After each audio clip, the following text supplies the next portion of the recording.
Welcome to Human Monsters. As a reference, here's an index of the women and children who comprised the cult of Goel Ratzon. The children are identified by pseudonyms to protect their anonymity. Aviva, wife, legally married in 1972 and remains his spouse. They had 5 children, son Egal, 3 daughters who were members of the cult, and another who has been institutionalized in a psychiatric hospital. Beth, common law wife, from 1980 to 2010. They had 5 children. Jane Doe, she left him and the cult in the mid-90s. They had no children. Naomi and Goel were common law spouses from 1990 to 2006. She had 1 child with him, 3 from a previous marriage. She left the cult before most of the other wives. Summer was with Goel from 1996 to 2009. She had 8 children with Goel. She left the cult in 2009. Audrey, she was married to Goel on a common law basis from 1998 to 2010. She had 4 children with Goel, 1 with an ex-husband. Kate, she was with Goel from 1999 to 2010. She had 4 children with Goel, 1 with an ex-husband. Dahlia, she was with Goel from 1999 to 2009. She had no children with Goel. Netta, she was with Goel from 1998 to 2010. She had 5 children with Goel. She had her 6th child aborted after she left the cult. Tanya, she was with Goel from 1998 to 2009. She had 3 children with him. A woman known as the cashier. She was raped by Ratzon in 1999 so that he would provide her with a place to stay. She left the cult after a few weeks. Hope. She was with the cult from 1999 to 2010. She didn't have any children with Goel. Leah. She was with Goel from 1999 to 2010. She had no children with him. Alina. She was with Goel from 1999 to 2010.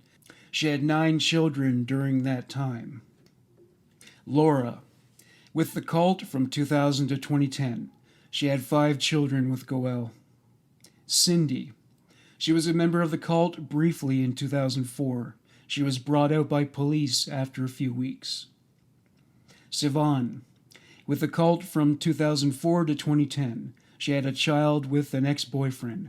She had no children with Goel. Chandra. With Goel from 2004 to 2010. She was the mother of daughters Dahlia, Audrey, and Kate. She had no children with Goel. Goel's daughter A. Between 1997 and 2010, she gave birth to 3 of her father's children. Goel's daughter B. Between 1999 and 2010, she had 3 of her father's children. Goel's daughter C. From 2000 to 2010, she was sexually abused by Goel, but did not have any children with him. March 2009, Tel Aviv, Israel. A woman walked into the Central District Unit of the Tel Aviv Police Force. They were responsible for investigating vice, murder, and organized crime. The woman was in her late 40s and dressed in formal wear. She looked entirely normal, but what she had to report to the officers was anything but commonplace. You see, she was filing a complaint against her former partner. He was 59-year-old Goel Ratzon. The charges were legion. He was the leader of a polygamous cult, comprised of himself and 21 wives. 1 woman was in her 50s. They had 5 children together. She told officers more about Ratzon. He was a spiritual guru, at once an instructor of the Kabbalah, but also a leader of occult practices. He had also convinced some people that he was skilled at summoning angels. and demons. He also claimed to be able to cast spells and curses on people and alter their destinies with a wave of his hand. The women who fell under his spell were unable to extract themselves from the supernatural beliefs he inculcated into them. There was a sinister side to all this, unless these women pledged their unwavering loyalty and devotion to Ratzon. He would threaten them and their families with dire consequences. Some of his female devotees were as young as 14 when they joined the cult. Now, what is it about this Goel Ratzon that drew these women in? Supposedly, he was charismatic, and, once drawn to him like he was a magnet, they were quick to accept his offers of true love, security, and spiritual liberation. Those were his selling points. Soon after becoming betrothed to Ratzon, they just became his slaves in and out of the bedroom.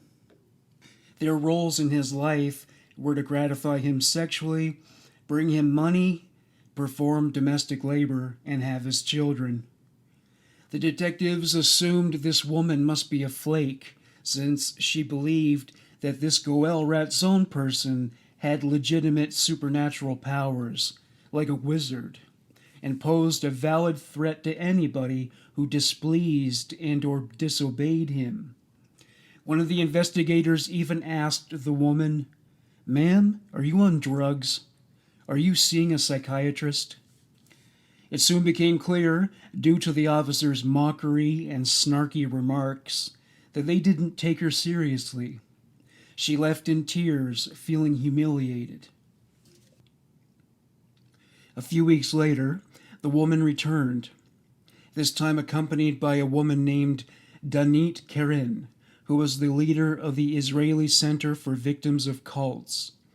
Keren was an advocate for people who had become victims of cults and worked on an advisory basis with police on many legal cases that involved cults. She had also accompanied many witnesses to court. After all, cults have a way of making the excommunicated feel very alone. She spoke with the police about this woman's plight, and they approached the matter with more sensitivity and solemnity this time around. She said that Ratzon used tactics, both religious and psychological, to intimidate the members of his cult. He was always keen on keeping them isolated and afraid of him and isolated from the outside world.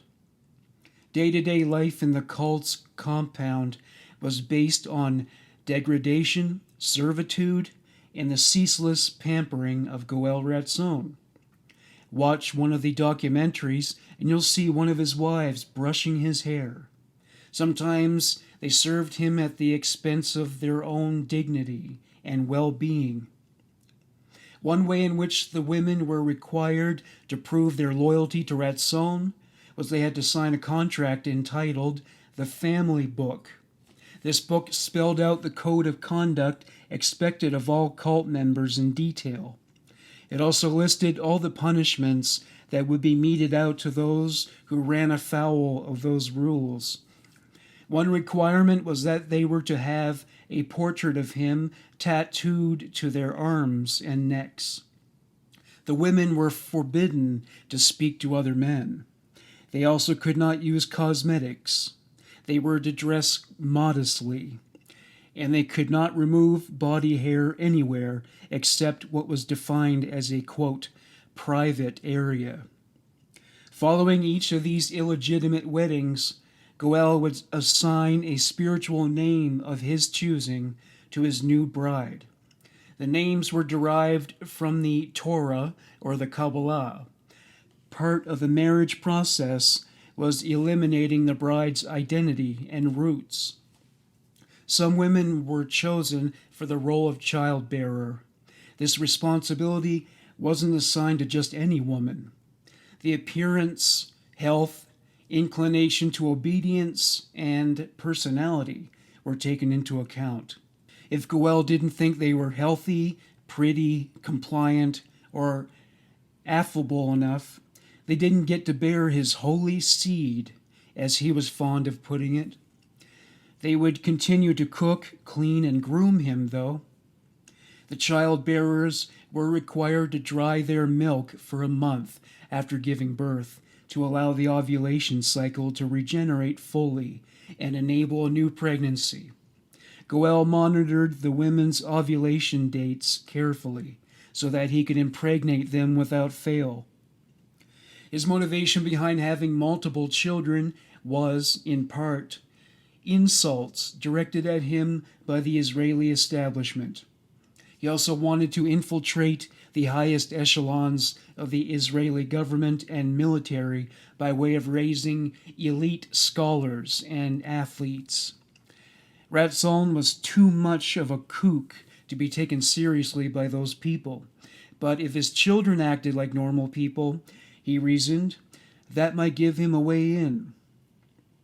The elite government officials he wanted his children to rub elbows with might have disapproved of the fact that he had been living off money brought in by his wives through social services. They were registered as single, unemployed mothers. Not only were these women to fork over all that money to Ratzon, but he made them work as domestic servants and other manual laborers under the table. There was a pecking order in the Ratzon cult. The women who occupied the lower levels of the totem pole represented those who didn't meet Goel's lofty standards. They were not as beautiful, young, acquiescent, or submissive, and became service women, more known as, quote, the soldiers, or, quote, the servants. Not only were they denied the dubious privilege of bearing Goel's seed, but they were forbidden from having children at all. Their duties consisted of carrying out domestic labor tasks for the mothers and providing for them financially. They were also employed as domestic servants elsewhere, and some were employed in the elder care industries. They were expected to work more hours than the rest of the women and were not allowed to spend any of the money on themselves. Goel Ratzon lived like a king because of all the women who cleaned toilets and changed adult diapers. Contributing to the extravagant lifestyle Ratzon enjoyed, those women were forced to take out loans, lines of credit, and apply for multiple credit cards.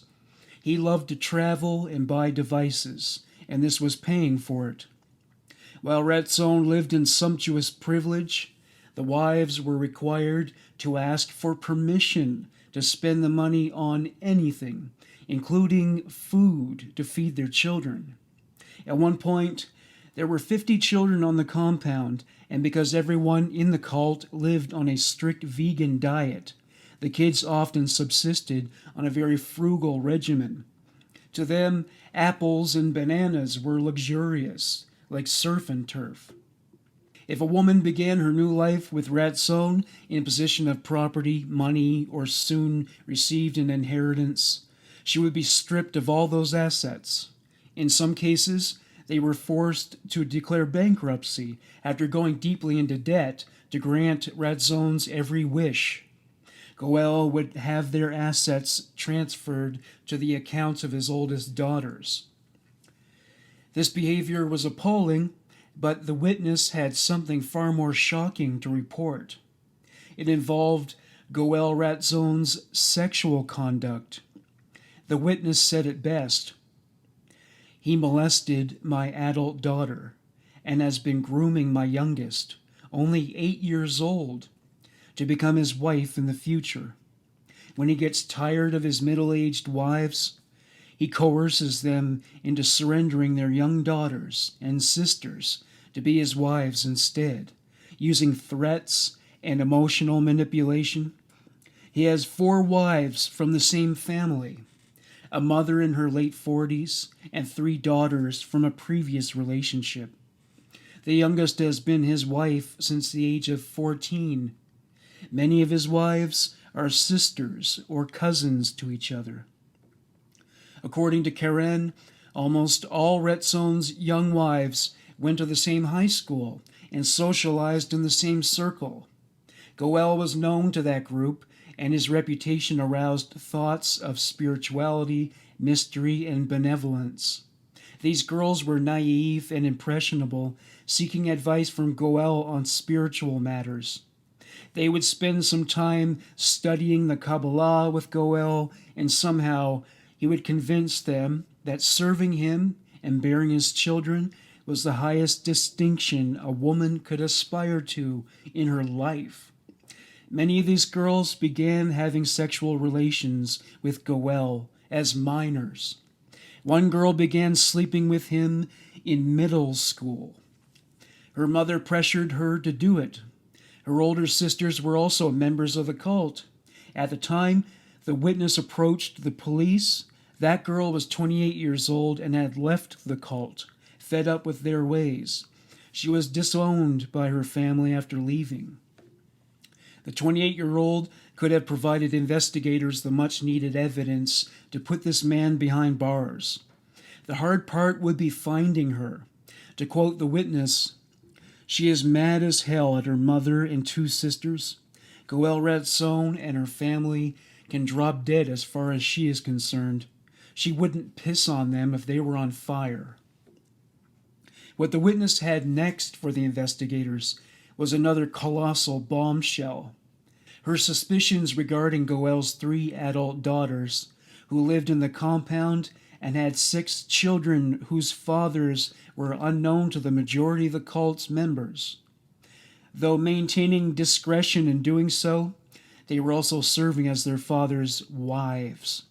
The disturbing truth about the conception of their children was that they were fathered by their grandfather. Typical of incestuous reproduction, these children suffered from congenital health issues attributed to the kinds of recessive traits that emerge as a consequence of inbreeding. Seeing how these children suffered from these disorders did not stop Goel from sexually abusing his daughters and getting them pregnant. The police wanted to know how a young woman could be seduced into such a transaction with her own father. The witness had an answer for that. "I know this from the suspicious behavior of a few young girls after spending time alone with him and the generous gifts Goel offers to entice them to go to his room. It's mostly a mother's instinct. Nobody suspects what he is capable of. My 8-year-old avoids her father like the plague and wouldn't let go of my hand whenever he is around." She alleged that even the boys were not safe from sexual abuse when Goel was around. No cult is complete without the sexual abuse of minors, and all 50 children had to watch their back with him around. Another of Goel's rules was that all women and children were to commit suicide if he were arrested. The toughest of the soldier wives, the women who dealt with combative neighbors, private investigators, and journalists, were ordered by Goel to exact revenge by poisoning the city's water supply and starting fires on public property. The Ratzons, in their late teens and early 20s, were serving in the military and law enforcement agencies from which they could lash out in retaliation in the event that those same organizations put Goel in handcuffs. The witness was petrified of Ratzon. She tried to remain amiable with him since he was her daughter's father and, at one time, the nucleus of her world. However, she felt he knew she no longer subscribed to his belief system. He was aware of this. One of his wives, a 17-year-old, was appointed to be his service woman. He subjected her to mental abuse by telling her she had to, quote, prove her worth to him. Before she accomplished this, he would deny her sex, affection, and the right to bear children. To regain these privileges, she would have to monitor the witness. First, she was to track her movements. If she went to the authorities and submitted a report about Goel's activities, the service woman was to disfigure her face with acid. The detectives took these allegations with a grain of salt. They were extraordinary, after all. It's not that they had never heard his name before. He was a celebrity in Tel Aviv and throughout the rest of Israel. He was dubbed by the local media as, quote, Yediol Aharonal and Mariv. People who didn't consult with his views on the Kabbalah were perhaps amused by his claim to be the perfect man. He didn't profess to be God's gift to women, but without using those exact words, he did profess to possess all the attributes a woman wants in a man. It was well known that he lived with over 20 young women who worshipped him like a god. That last point was no exaggeration. They left school, careers, boyfriends, and families to serve and worship him and have his children.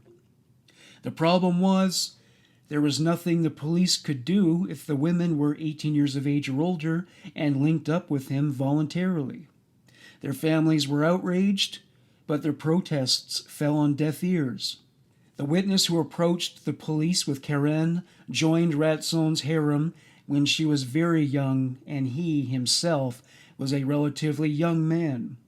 She wanted to exact revenge for the ways in which he ruined her life.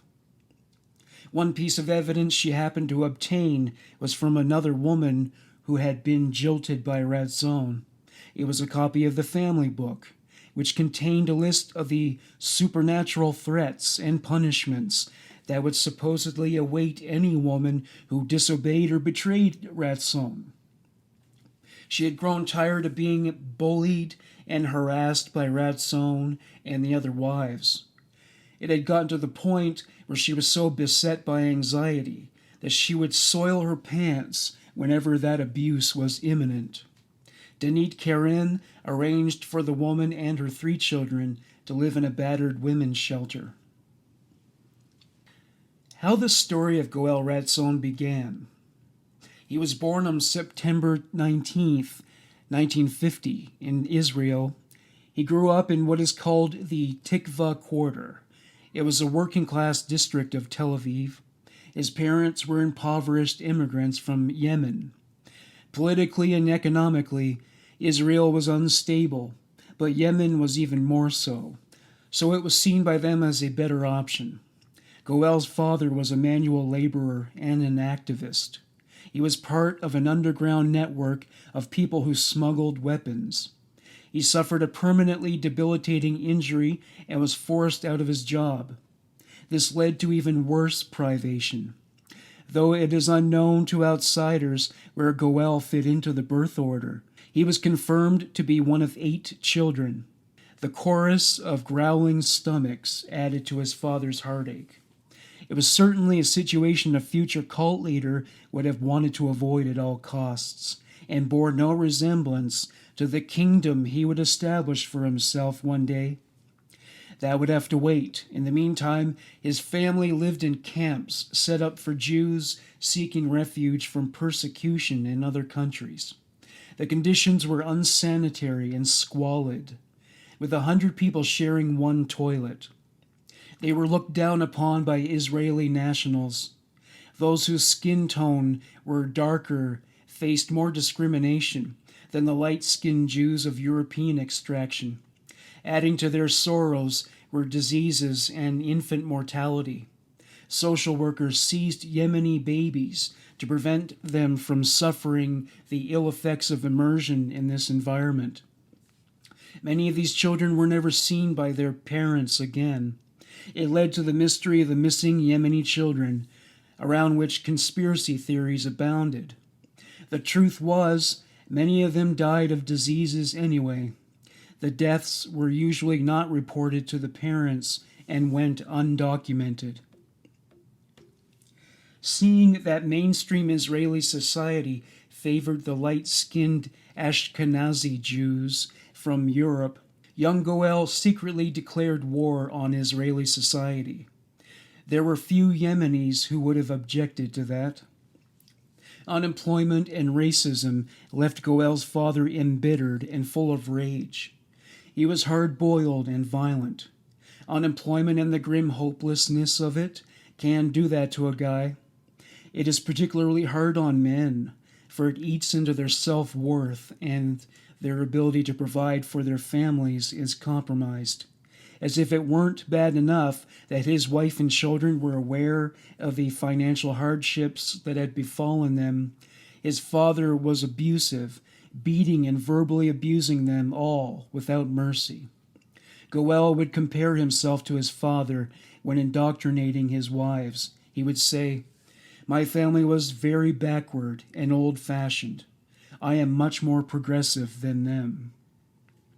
Goel's mother was overwhelmed by the needs and demands of 8 children and was not able to care for them properly. Goel only attended school for 2 years. It was not yet mandatory for children to attend school, and many families, especially those from his area, could not afford to send their children to school at all. Many of them would send them to work instead. Goel would be functionally illiterate for the rest of his life, though somehow he managed to learn many verses from the Kabbalah and the Torah. Goel spent a lot of time in the street, stealing food and other things from the garbage bins. He got into many fights with other males. He was unruly and rebellious. Describing himself in that period, he said, "The parents didn't know what to do with me." In his young adulthood, he worked in manual labor positions like flooring, roofing, and construction. He never lasted long in these positions. As he put it, "I was delicate. The employers wanted me to work much harder than I was able to." Or was his ego too big for him to comply with the directives of others? When Goel was 18 years old, he was drafted into the Israeli Defense Force for a mandatory 3-year term. He only served for a few months because he spent most of those 3 years ailing in hospital due to hepatitis and a severe stomach ulcer. At one point, he crashed a military vehicle, which negated his ability to obtain a driver's license for many years. Apparently, running a cult is all this guy can do. In fact, he would have his wives and adult children chauffeur him around years later. When Goel was 19 years old, he met his wife Aviva, a pseudonym, and married her in 1972 when he was 22 years old. She, too, was a Yemeni immigrant, and they had 5 children together. Goel's health and lack of marketable skills rendered him useless, and Aviva was no more employable, so their children were placed into foster care by the government. Goel turned around and characterized it as an international kidnapping later. He insisted to the authorities that they should provide him funding and caregivers so he and his wife could raise them. This was an ominous development. It occurred to him that using people, getting all his needs met while contributing nothing, welfare abuse, and exploiting people who had something to give. The pressures of being a husband and father from the standpoint of being a provider were clearly beyond the limits of what he could achieve. But using people, that was something that came naturally to him. Authorities tried to send Goel and Aviva to parenting classes, but she was mentally ill and he was still unable to be a proper father. So the kids were placed in foster homes, group homes, and boarding schools. They were only allowed visitation rights. In the early 1980s, there were signs that things were not quite right in the Ratzon household. First of all, their oldest daughter was hospitalized in a psychiatric institution intermittently, starting at the age of 8. Goel insisted that her mental health issues arose while she was staying at a boarding school. According to him, some boys put a live fish down her shirt, and she cracked up, went insane, thinking the fish swam straight into her body. If you think this theory is insane, consider this statement he would make to his wives. Incest is a very normal thing and is happening in every home. Woke government just doesn't want anyone to talk about it.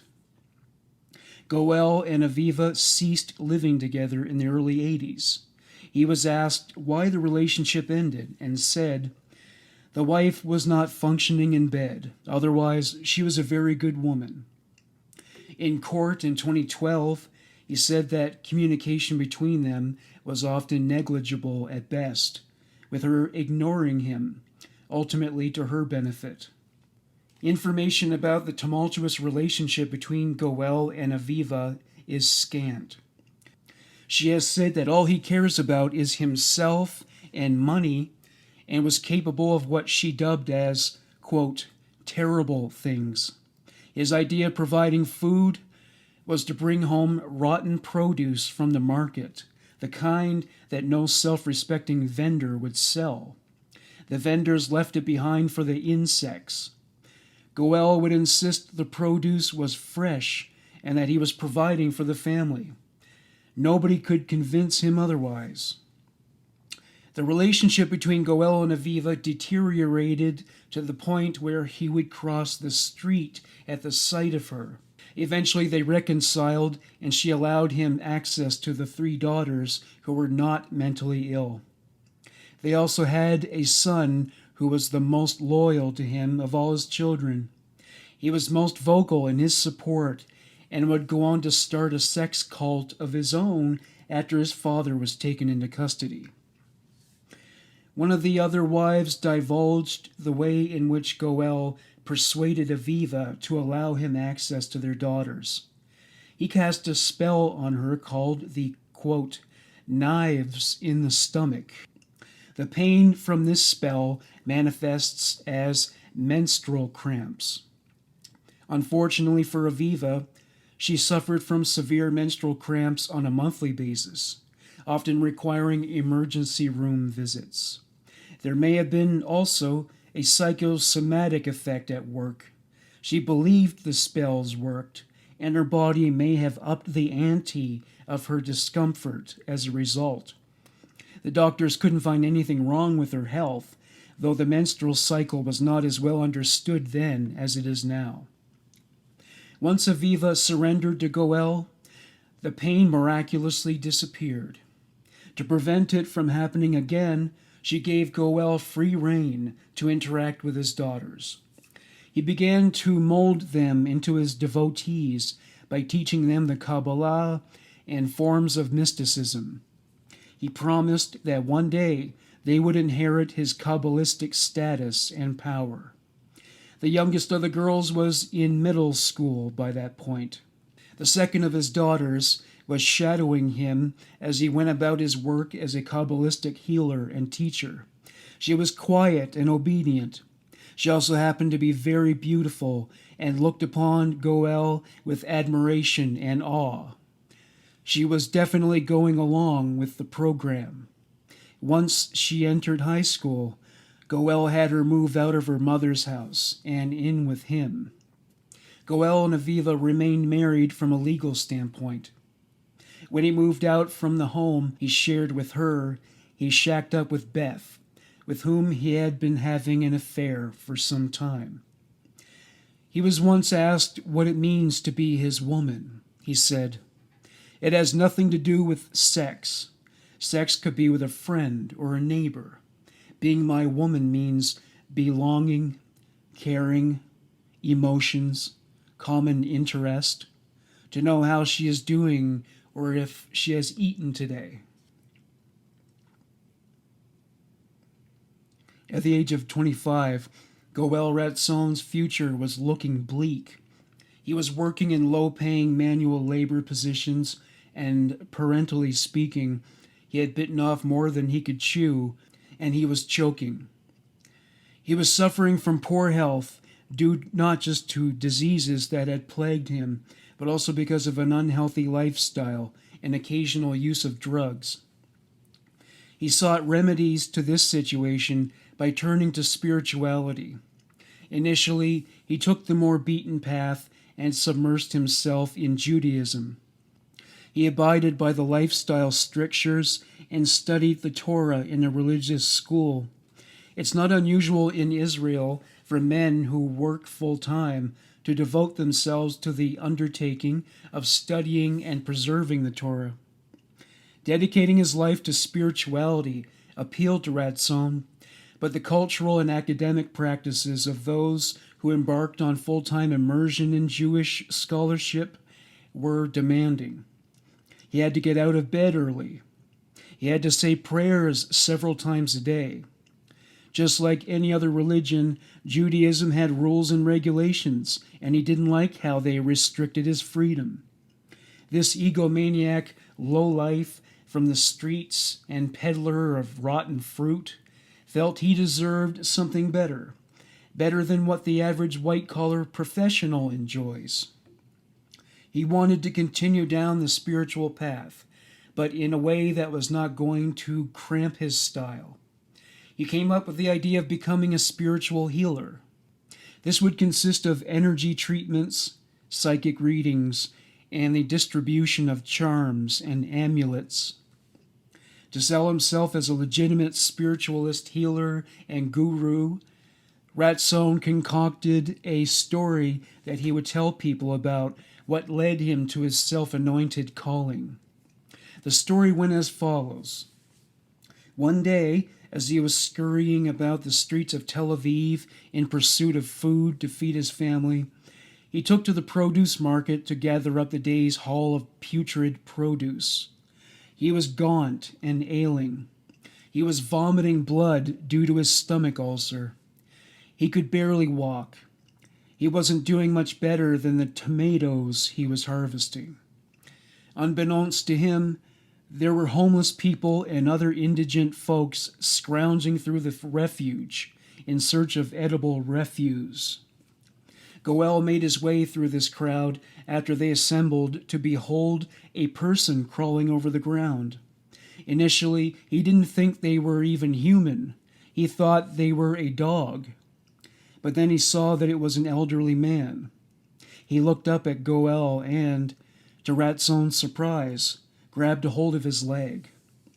If the beggar hadn't been at such a low point, he would have peered up at Goel's face and went, "Ugh."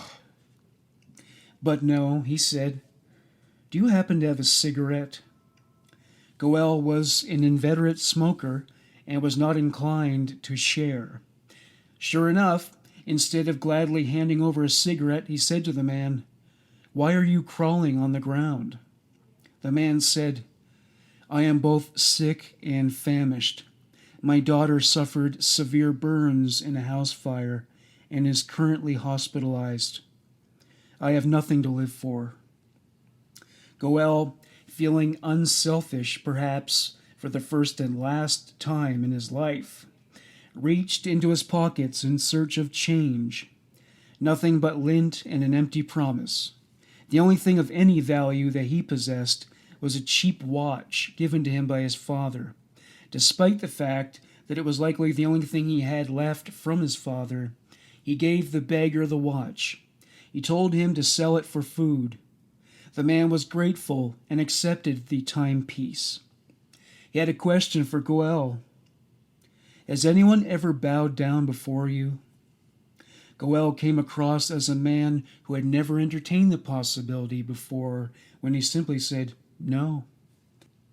The beggar repaid the watch with this prediction: "Many others will soon worship you. I am an angel sent by God to inform you that you have been chosen as his prophet and healer. As a token of my gratitude for your kindness, I bless you with a life devoid of work." What do you know? Goel Ratzon's life pivoted in a more providential direction. As he remarked years later, "My father never showed me any love or respect.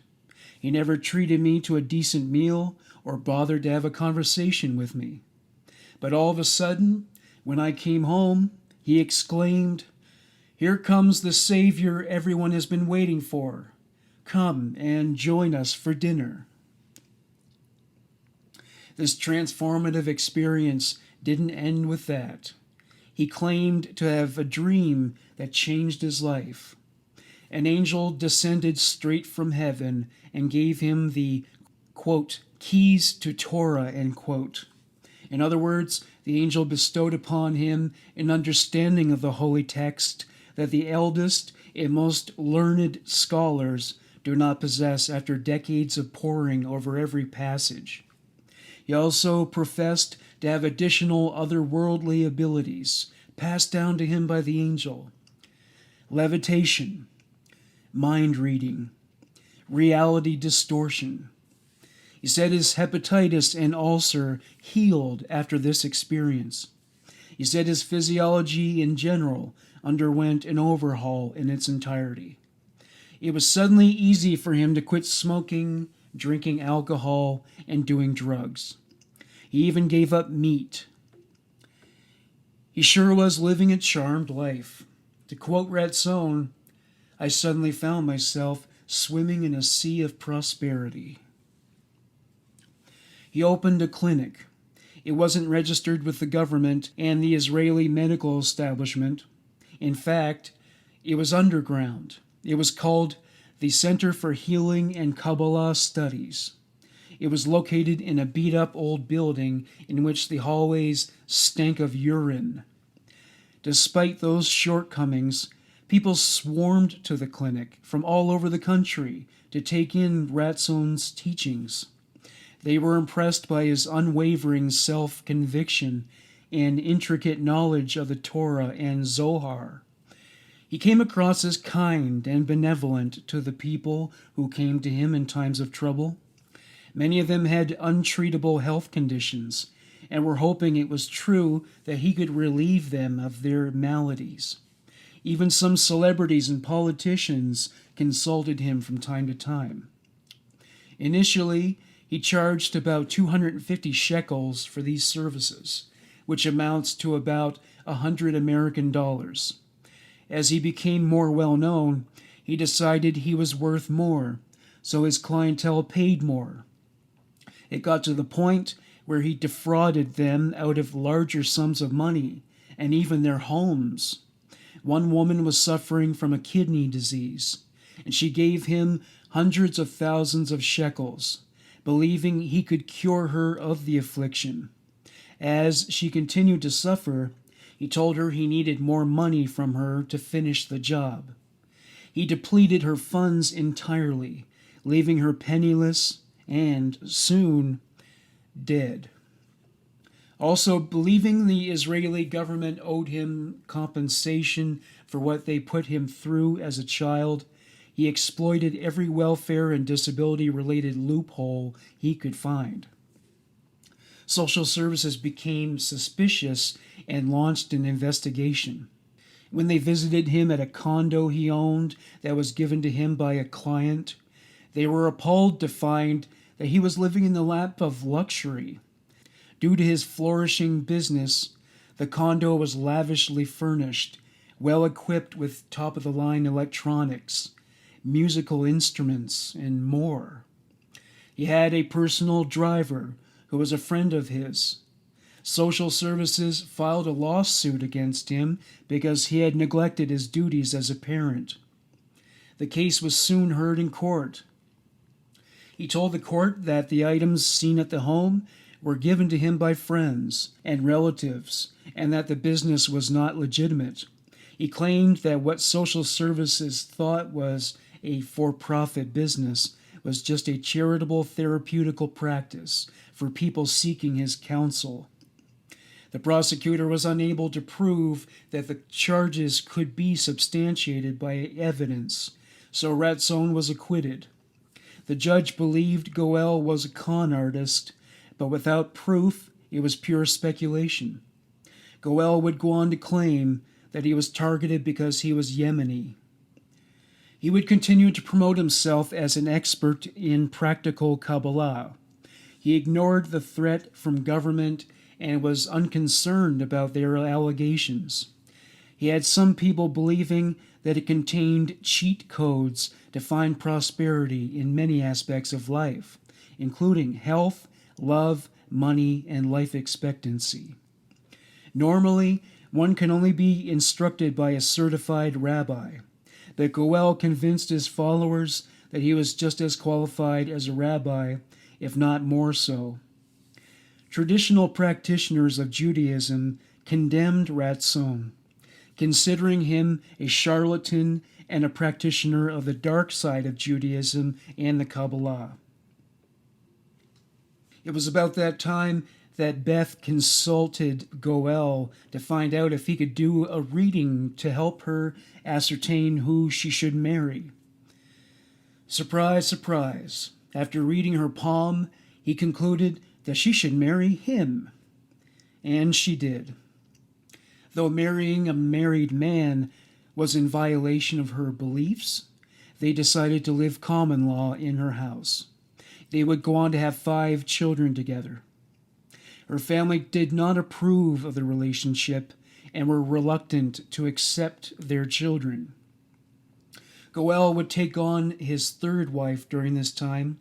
He claimed she was too controlling and possessive, which is why he refused to bless her with his seed. Naturally, his 3 wives were not allowed to integrate with other males, but Goel would sleep with other women all the time. Neighbors, friends, friends' wives, whoever he pleased.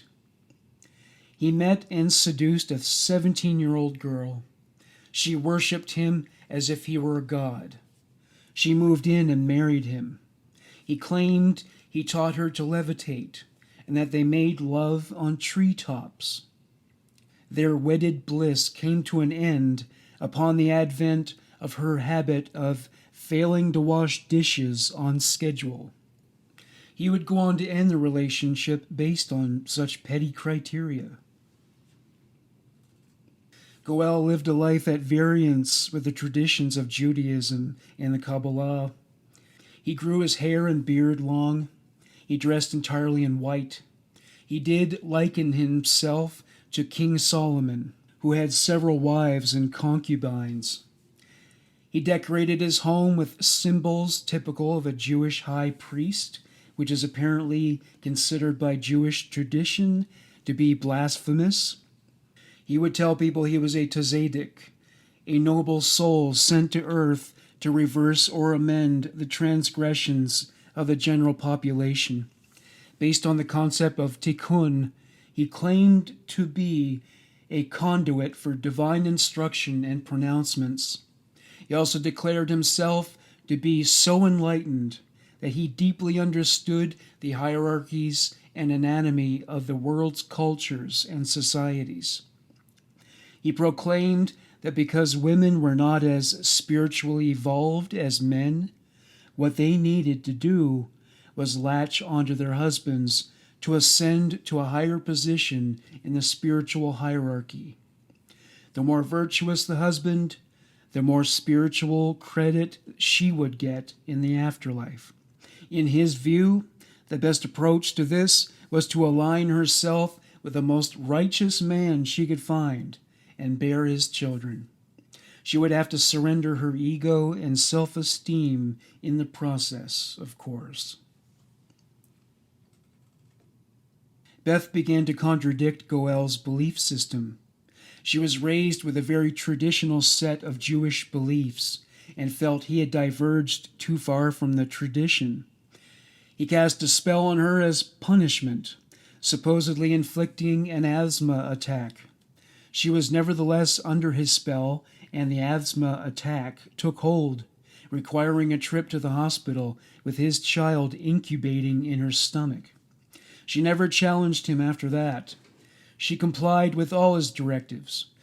He demoted her from the position of primary wife in 1991 because of what he referred to as her, quote, cold demeanor towards him.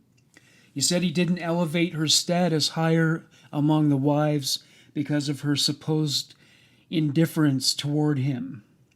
Their relationship was touch and go throughout the years as she raised her children on the outskirts of the compound where she observed traditional Jewish tenets. Goel would welcome a new woman into his life. She has been dubbed Naomi, an alias. She was a married woman with 3 teenage daughters. She was a neighbor of Goel and Beth. Naomi first befriended Goel whilst enlisting his services as a healer for a friend who was ailing. Goel told the story. I went to visit the sick man with Naomi. He was recovering after surgery, full of blood and in bandages. The doctors didn't know what to do with him and said he would likely die. Naomi asked me to pray for the sick man, so I circled his bed 3 times, whispered a few spells, and said, "This man will live and walk out of here soon." The man just happened to recover shortly after Ratzon's visit. Naomi begged Goel to take her as a student so that she too could learn to be a healer. She would also contribute to child care responsibilities and cooking for Goel. In other words, she was well on her way to becoming another of his wives. And if she didn't resist, Goel would lift her skirt and initiate a sex act. She wanted to remain married to her husband, but have children with Goel so that she could receive the blessings he promised her in exchange for doing so. She would do this in secret, though how she could have kept the pregnancies from her husband's view is anybody's guess. Even Goel wasn't crazy enough to believe she could pull this off, and he insisted she choose between him and her husband. Her marriage was on the skids anyway, so she chose Goel. He moved out of the residence he shared with Beth and into Naomi's house. Beth was demoted from primary wife to another wife. The women accepted this arrangement, and Naomi cooled the embers of the last vestiges of Beth's wrath by helping with the upbringing of the children, because that's what sister wives do. Eventually, Goel would employ mind games to convince Naomi to distance herself from her daughters. Goel had even distorted her perception to this point where she considered one daughter to be a troublemaker. During a fight she had with one of her daughters, she pushed her down a flight of stairs, which resulted in a fracture of the girl's ribs. Maybe that daughter had a mind of her own. Family members are bad for cult leaders. That girl and the other remaining daughter were removed from the home by social services and placed in a boarding school after their father found out what happened. It didn't displease Naomi at all. She could then devote herself in totality to Goel and his instruction. Mother of the Year!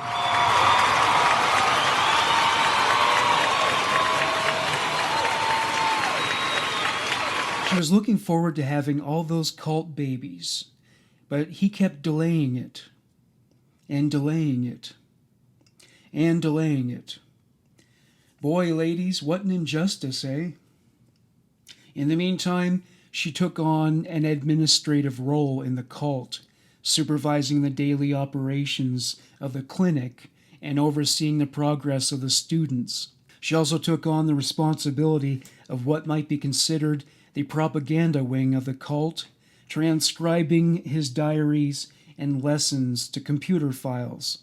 He said to her in his condescending benevolence, "I'm going to share all my knowledge with you." Sure enough, she was knee-deep in the Kabbalah. Whether she was reading it or decorating with its symbols and overall iconography, she made it her world, and it would surround those who visited with or without their approval. Her ultimate goal was to emulate Goel, though, unlike him, she would not be ordained by an angel reaching down through the heavens. It was no truer in his case, but she had neither the charisma nor the ego to convince people like herself that she was a modern-day messiah. She would even learn all the nefarious spells in the Kabbalah. My roommate in the hospital was a dirtbag, and I would have loved to have given him diarrhea with a wave of my hand, but Goel Ratzon and his devotees were no more able to accomplish that feat than I was. Unless he can make me a Jedi Knight, I have no use for him. He can wish bad karma upon me and threaten to have me stuck between dimensions, but it wouldn't scare me. First of all, I would welcome a trip from this dimension. This place has been mostly disappointing.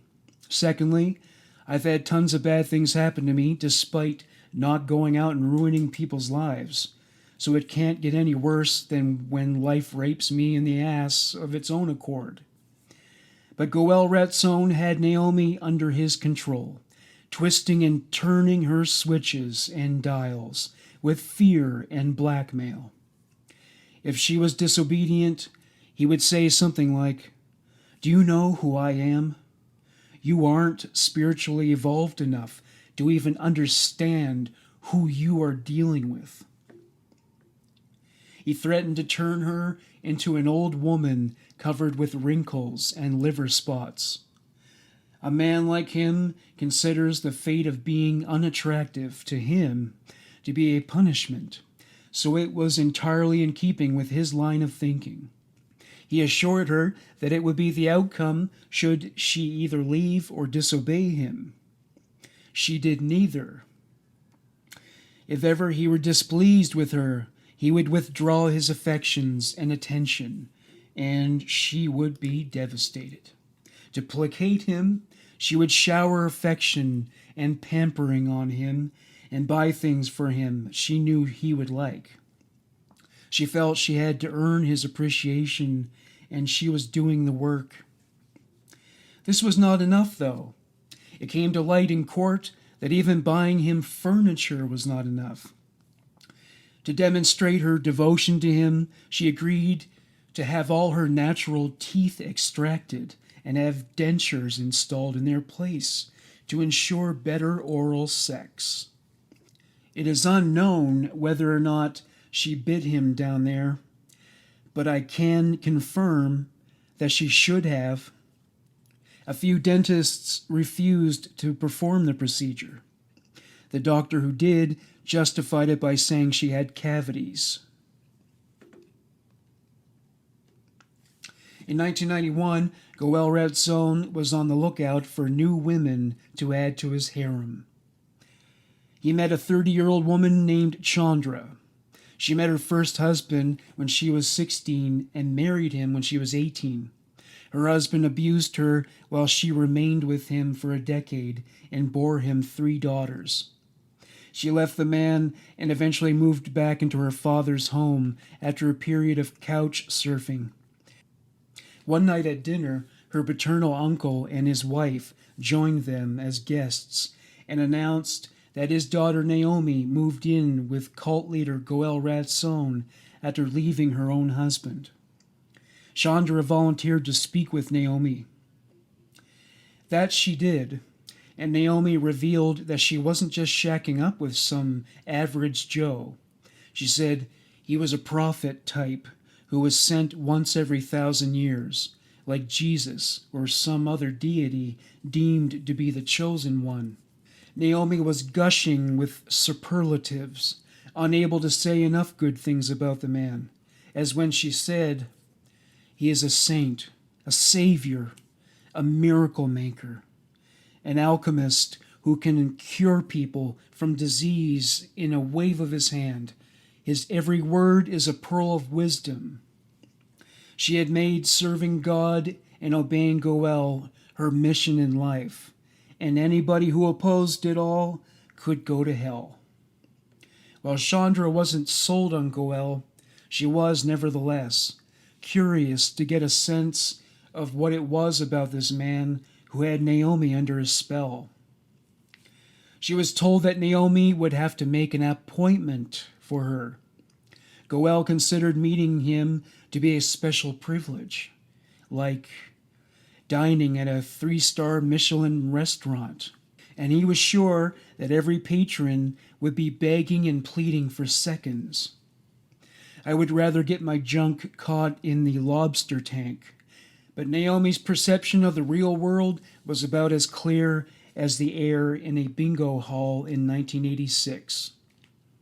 When Naomi got back to her cousin regarding this request, she told Chandra she wasn't ready to meet Goel. He said she needed to wait for the right moment to meet him. Textbook manipulation. Several weeks later, the tide had turned.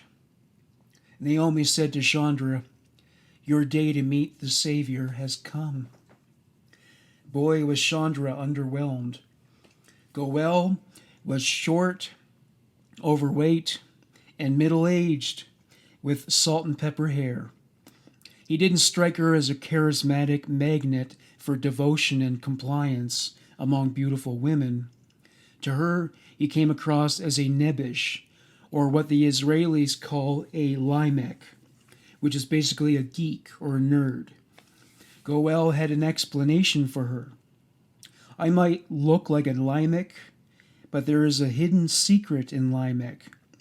If you rearrange the letters, you'll get the word melech, a king. I'm a king in hiding. If people knew how beautiful I really am, they would hunt me down and kill me, like Jesus." Naomi added her own input on this subject.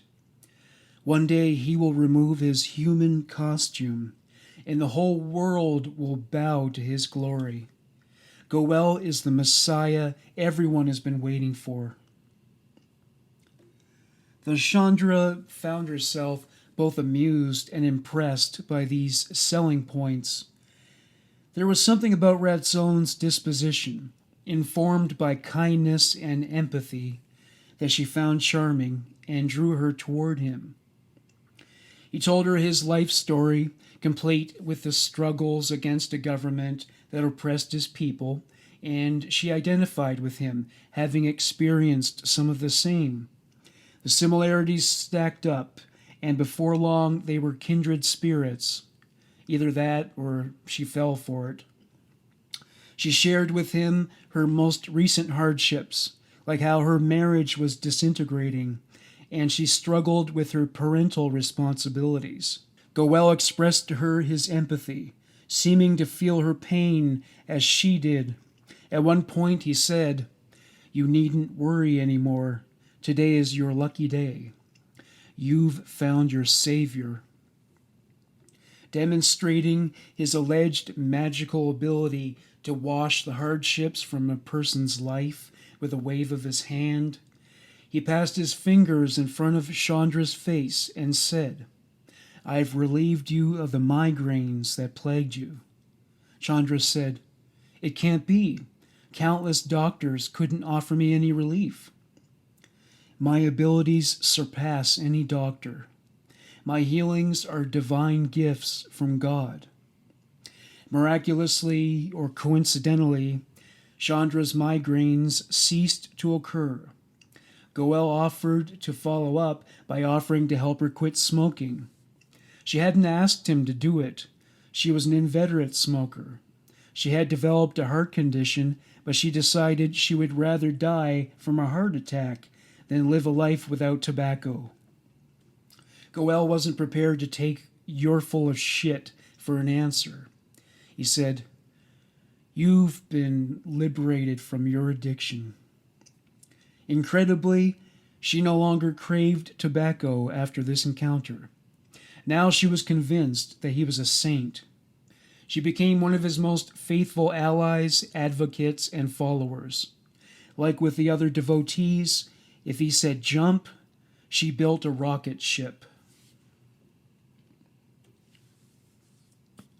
Chandra would occasionally have further contact with Goel, though it was never easy, as he was always busy. At some point, she heard that Naomi was not his only wife. She asked Naomi for confirmation, and she said, "Yes, he has multiple wives because he is an extraordinary man with unique necessities. He isn't unfaithful, but one woman cannot satiate him." Regardless, something in Naomi's cadence implied she was not at all accepting of this situation. She said, "An angel appeared to him in a dream and commanded him to forge a large family with numerous women who would give birth to hundreds of his progeny. His offspring will one day overthrow the governing bodies and establish a society grounded in righteousness. He is a sacred man, capable of what others cannot achieve." Chandra said, Are you okay with that? Yes. Being with God is the biggest honor and blessing a woman can get. No matter how many women he has, I still feel like the only one for him. Chandra's father sure didn't approve of Goel. He considered him a charlatan, evildoer, and sorcerer. Goel told her that men like her father hated Goel because of his spiritual nature and masculine superiority. He guided Chandra toward a life of independence for herself and her children. He guided her as he helped her take advantage of social services. Goel once predicted that one of her daughters would have an accident, that she would fall from a great height. Her daughter Dahlia fell from a balcony. She wasn't injured, but it was another one of these incidents that convinced Chandra that Goel was the real deal. One night he arrived at Chandra's condo for a dinner invitation with a date, a new wife. She was in her early 20s and very attractive. Model caliber, in fact. They came across as a strange pair, their intergenerational relationship a study in contrasts. Still, his new wife doted on him. She didn't at all feel that she had settled. Apparently it was quite the opposite. Chandra's daughter Audrey, who was 17 years old at the time, said, "I have never seen such an intense expression of love." The young woman was kissing the much older Goel on the mouth with passion, like we weren't there, playing with his hair and looking at him with so much love. Goel had an announcement for everybody. Speaking for both himself and his new wife, he said, "We are expecting." The wife said, "Having a child with you, Goel, is a real honor and blessing." She was speaking to him, yet somehow addressing the entire group. Goel turned to Audrey and said, "How about you, Audrey? Would you have a child with me?" I can't fathom asking a 27-year-old I'm not dating to have a baby for me in front of her family. The cojones on this guy. Audrey had always viewed Goel as a spiritual mentor and kindly benefactor to her family, never as a potential lover and father to her children. She was shocked and unsettled by this question. She found a way to refuse this request diplomatically. "I see that having a child from you is a great honor, so maybe I would have a child from you. Through a sperm bank, though." A few weeks later, Goel summoned Chandra to his presence for a conversation. His disposition was grave. He said, "I've decided your family doesn't need my help any longer. I am too busy with my new wife and a child on the way. Besides, you are flourishing, while many other poor families need my attention." By that point, Chandra was emotionally dependent on Goel and worshipped him. He had played the long game in manipulating her into living according to his will, and it had worked. She felt abandoned and begged him not to leave her. He said, "I have to. It is your time to learn how to fend for yourself. I've helped you enough. You have to be brave and take control over your life on your own now." Chandra vowed to do anything he asked to keep him from leaving her. What she didn't realize was that this was one of the tricks he employed to get a woman to stay with him. He would help them with things, and once they were dependent on him, he would threaten to desert them. They would become concerned about the life of self-destruction they might fall prey to due to self-indulgence and the influence of people who were not as holy as Goel Ratzon. And, of course, he would assure them that one way to avoid this fate was to become his wife. Chandra agreed with him that her daughters would be protected from a hostile world with its morass of depravity. Naturally, he named Audrey as the most eligible candidate. one highly in need of his guidance and protection. With Chandra's approval, he summoned Audrey to a heart-to-heart. He opened up by saying, "What would you like to have if you could achieve anything?" She said, "I would like to be a better student." He recommended a ritual that would supposedly improve her memory and overall academic ability. A few months later, her grade point average rose. Having turned 18, Audrey had what one would consider to be a great life for a girl her age: a high GPA, a happy domestic life, an active social life, a boyfriend, and a bright future. A few months later, Goel summoned Audrey for another of these conversations. She went out of courtesy, though she suspected that she would pay a price for all the benefactions he bestowed upon her. She said later, "I don't remember anything of the conversation, only that he wanted me to become his wife." To convince her that she owed him this, he reminded her of the many ways in which he had helped her family. Sadly, though Audrey did not want to make bodily contact with Ratzon, and was even less inclined to procreate with him, she also became convinced that she really did owe it to him to marry him and do exactly that. He established this as the law in her mind. He produced a wedding band from his pocket, put it on her finger, and pronounced them husband and wife. Chandra was thrilled because being his mother-in-law gave her unfettered access to her guru.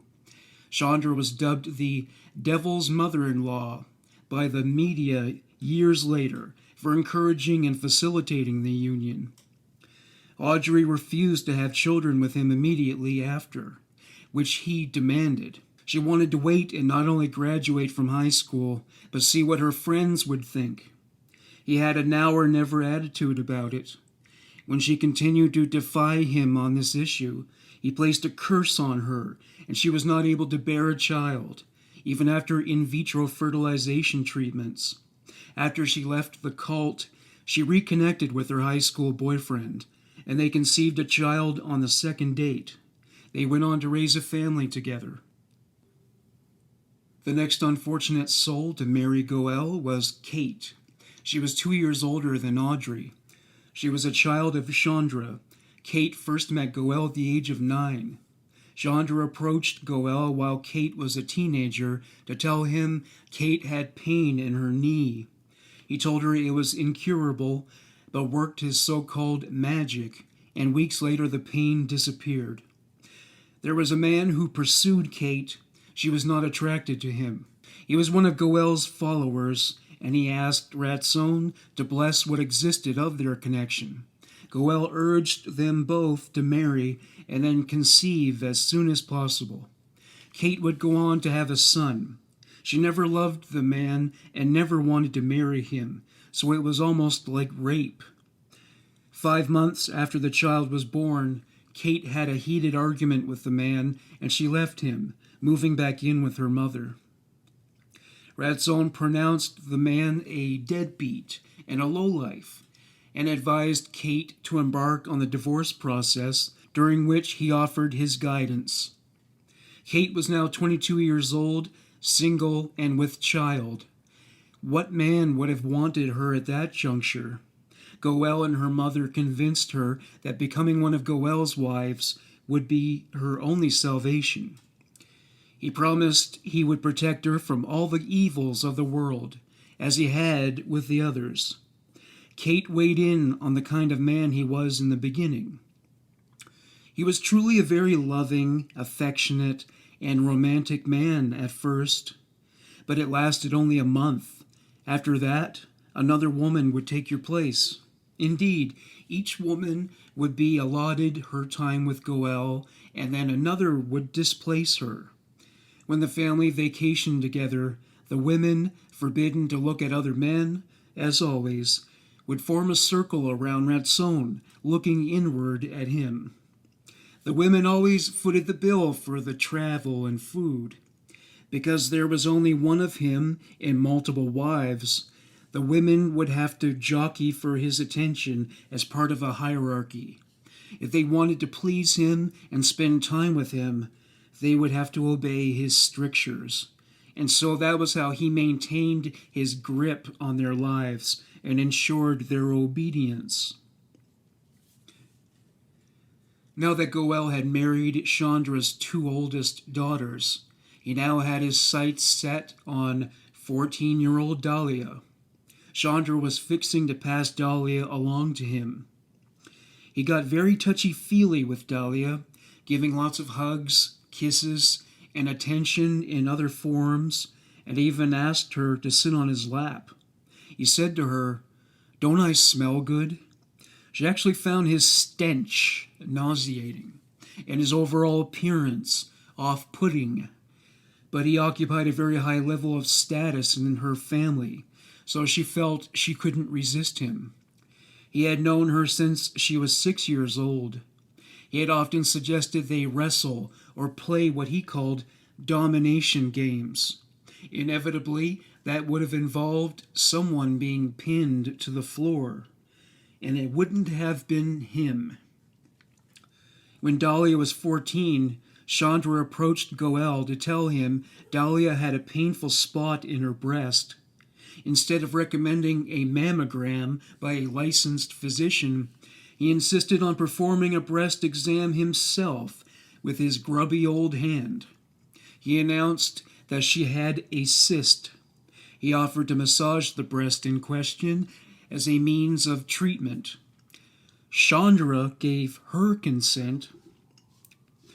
There were multiple breast massages. During one such massage, he molested her. Though technically it was not the first time, it was happening all along. It was clear to Chandra that Dahlia did not enjoy these experiences, and Chandra became concerned.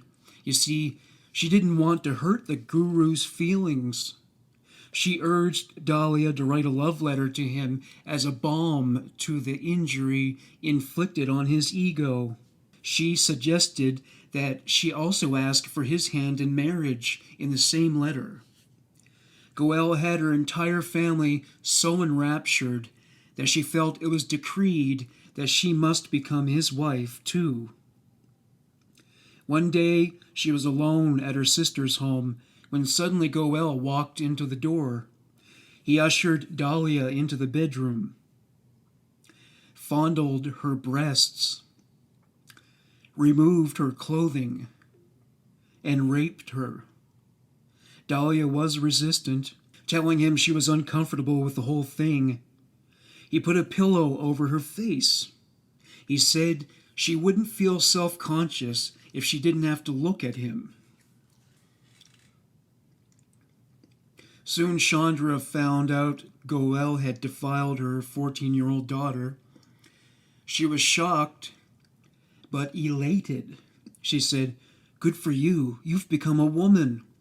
Perhaps soon you'll get pregnant from the righteous." Marrying and bearing the child of a grown man when she was still a minor was considered an honor by her mother, Mrs. Stupid. She said that way she could sidestep the horrors of dating other men. You never know what might transpire, like consent. Dahlia had clearly been brainwashed by all this, for she would pay a visit to Ratzon once a week or more to be raped by him yet again. Goel put off declaring her as his wife, fearing the legal repercussions. Israeli society sure didn't look kindly upon that kind of conduct. Dahlia's life was supposed to be all about boy bands and sleepovers, not creepy old perverts who had designs on stealing her life from her. He insisted on accompanying her to school dances and medical appointments. They would identify him as her uncle. Even that would have been embarrassing. On Dahlia's 16th birthday, Goel gave her a special gift. Unfortunately, it was not banishment from his life. He gave her a wedding ring, and they were married with only cult members as witnesses. She felt she had no say in the matter. She surely didn't love him. She was sickened by him, and enraged by his actions. She kept a diary and wrote about how she wanted to kill him. She wanted to put glass in his food. However, the rage eventually burned itself out and gave rise to depression and suicidal ideation. One day when she came home from school, she decided she couldn't face her future, with its template having already been molded and set, in keeping with her then current life as Ratzon's spouse. She ingested some rat poison in hopes that she could swallow her life and troubles along with it. As she said in the documentary, "Etched in my body," it was the only way I saw to get out of that situation. As with many suicide attempts, she changed her mind at the last minute and informed a sister wife with whom she was living what she had done. The woman called Goel to notify him of what had happened. He told her to take the bus to the hospital because taxis were too expensive and operated by men. Most of the bus drivers I've seen are men, and I'm sure Israeli bus drivers were mostly male back then too. But such data didn't hold up within Goel Ratzon's reality distortion field. The sister wife happened to have a car, so she drove Dahlia to a hospital, where her stomach was pumped. Goel remained at home. Speaking of whom, shortly after the suicide attempt, Goel suggested that she have a baby. He felt she would be less likely to opt for self-immolation again if she had something to live for. After all, having babies solves all your problems and makes you feel complete, right, ladies? Dahlia's suicide attempt was not an isolated incident during the cult's existence. Many other sister wives would try to take their lives.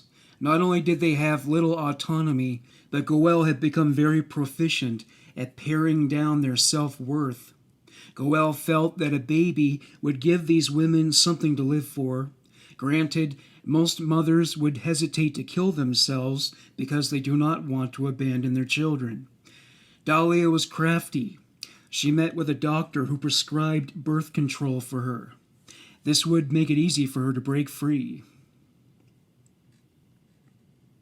Meanwhile, Kate could still not conceive a child with Goel. His theory was that she was raising a child she had from a previous relationship. Goel gave her his take on it. God is not letting you get pregnant because you are raising a child from another man. You can't mix my kids with others. They are a different species. He told her the only way to resolve the situation was to relinquish custody of her son to her ex. She was usually compliant with Goel, but she balked at this request. She said, "I'm not giving up my son." Her son was 7 years old at the time, and mother and child were very attached to each other. She was hoping they could find some kind of compromise or alternative solution. Goel did not waver from his position. "Now that you refused, it's either me or him." "But why can't my boy live with us?" "I can tell he is of a bad seed. When he grows up, he will mess with my daughters." Yes, as time would tell, only Goel got to mess with his daughters. Chandra was no more loyal to her daughter at that moment than at any other. She stood with Goel and pressured Kate to surrender her son to his father. She would find it hard to see him go, having enjoyed being a grandmother, but the way she saw it, Goel and his cult came first. She said to Kate, "Maybe it's just a test.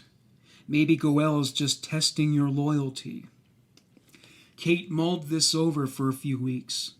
The possibility of watching her son disappear from her life was devastating. It was difficult to impossible to rationalize such an action, but the pressures she was facing were mounting and all-encompassing. Following this difficult period, she contacted her ex and offered custody of their child to him. Permanent custody. It was excruciating for her, like a knife in her heart.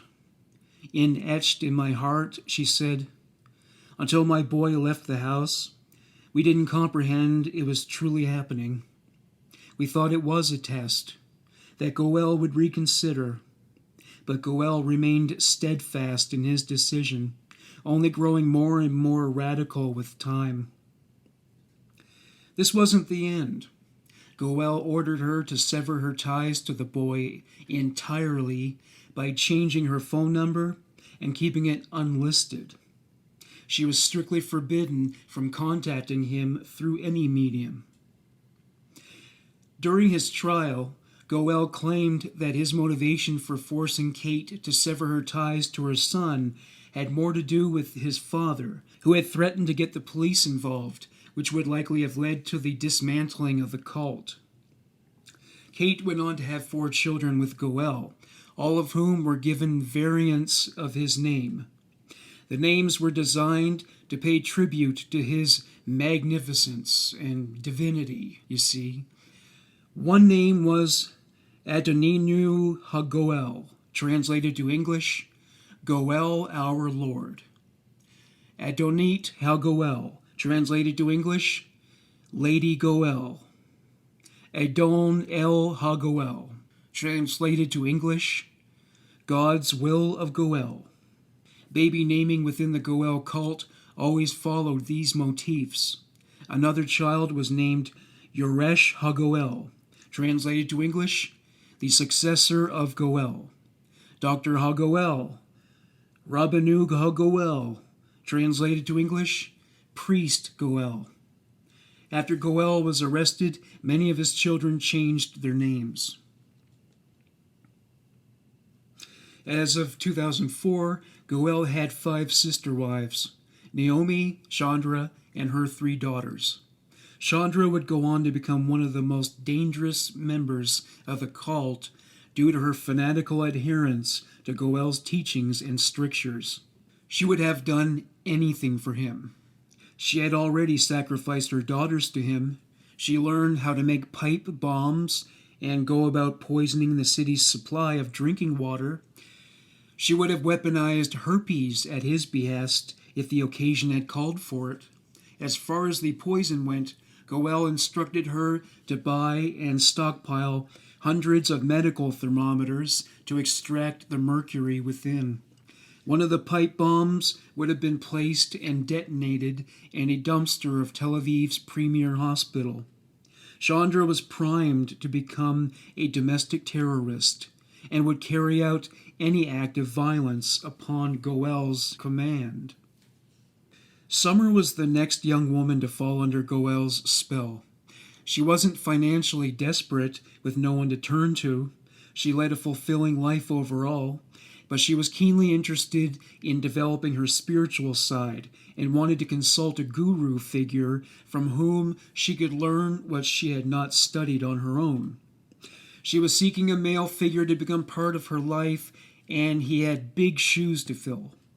To meet her expectations, he had to be extraordinary, powerful, and larger than life. In other words, everything Goel Ratzon claimed to be. If a man proved to be her superior by embodying the preceding traits, he would be assured of her love, devotion, and satisfaction. She was born into well-connected privilege and was highly attractive from a physical standpoint, so she saw no necessity in settling. As a teenager, she was at variance with her peers to a considerable degree. When she was 13 years old, she found her mother's collection of New Age magazines. The spiritual ideas contained within fascinated her. Due to her appearance, she was able to attract men with looks and financial prestige, but this was not enough to satisfy beyond superficial considerations. She was what you might call sapiosexual. She wanted a man who was transcendent and above such things. There was nothing in his physique or his car that contained what she was looking for in a man. It came from within, with its source in the universe.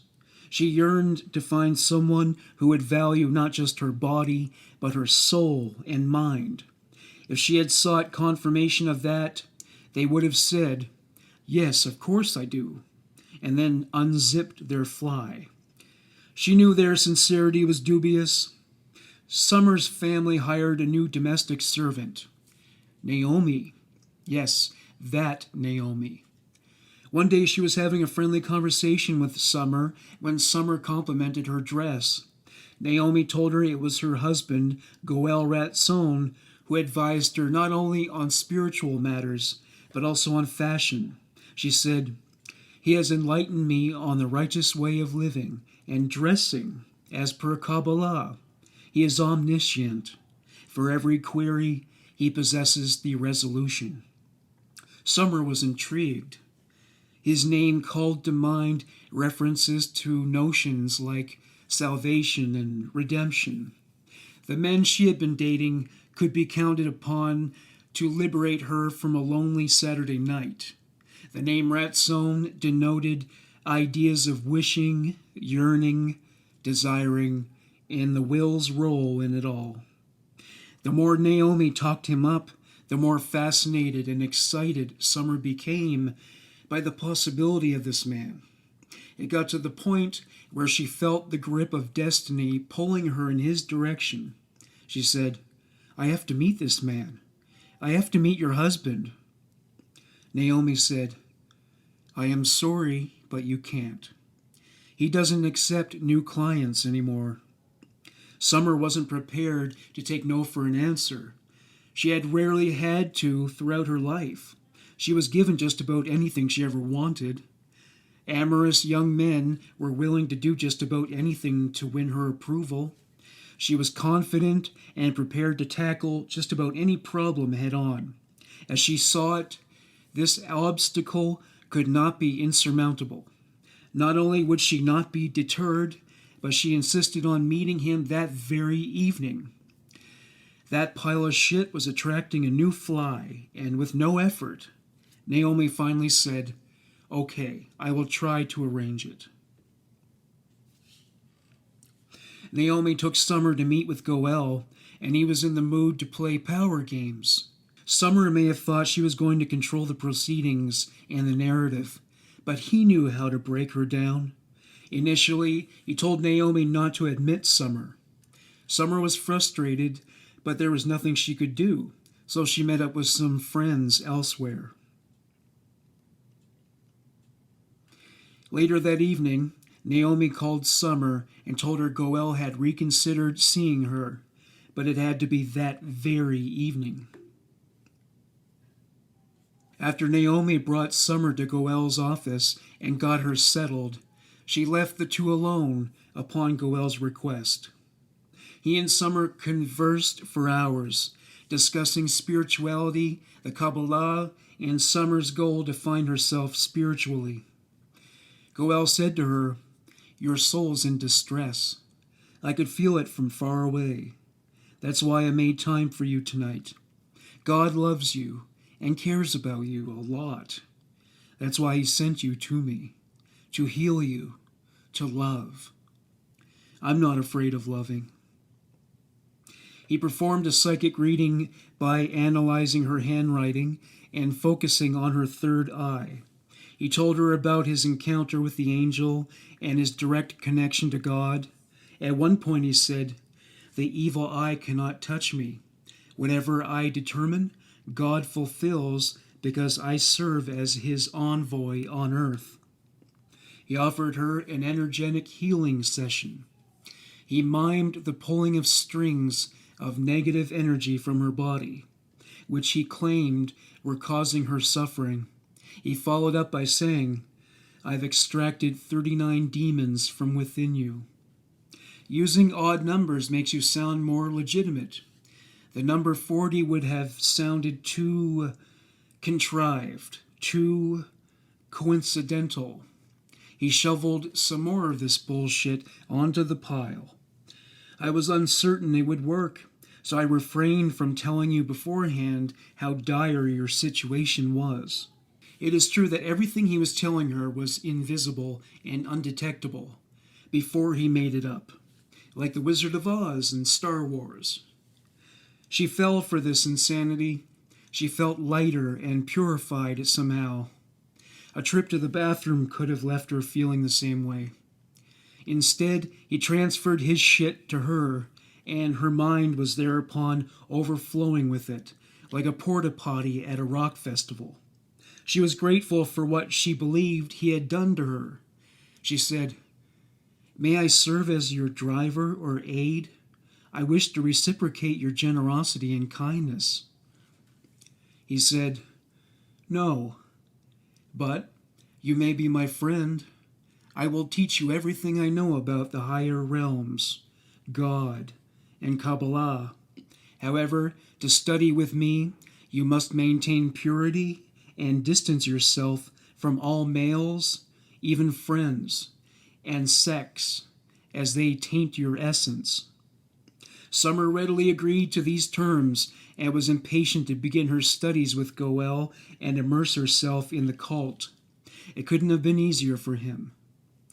She soon limited her social contacts to her family, her girlfriends, and Goel's cult. She wanted to give herself over to this life he prescribed for her. Not only did Goel place restrictions on who the members of the cult could integrate with, but he did the same with the Kabbalah sessions he conducted for those who were less familiar with his teachings. As he noted, "I don't teach or treat everyone who walks through the door anymore. Nowadays, I just focus on building a big family." The people who converted to Goel's way of life and joined the cult were, as previously mentioned, required to become vegetarian. It was his view that the impurities of the animal would be transferred to them through eating its flesh, and that by doing so, their soul would be corrupted.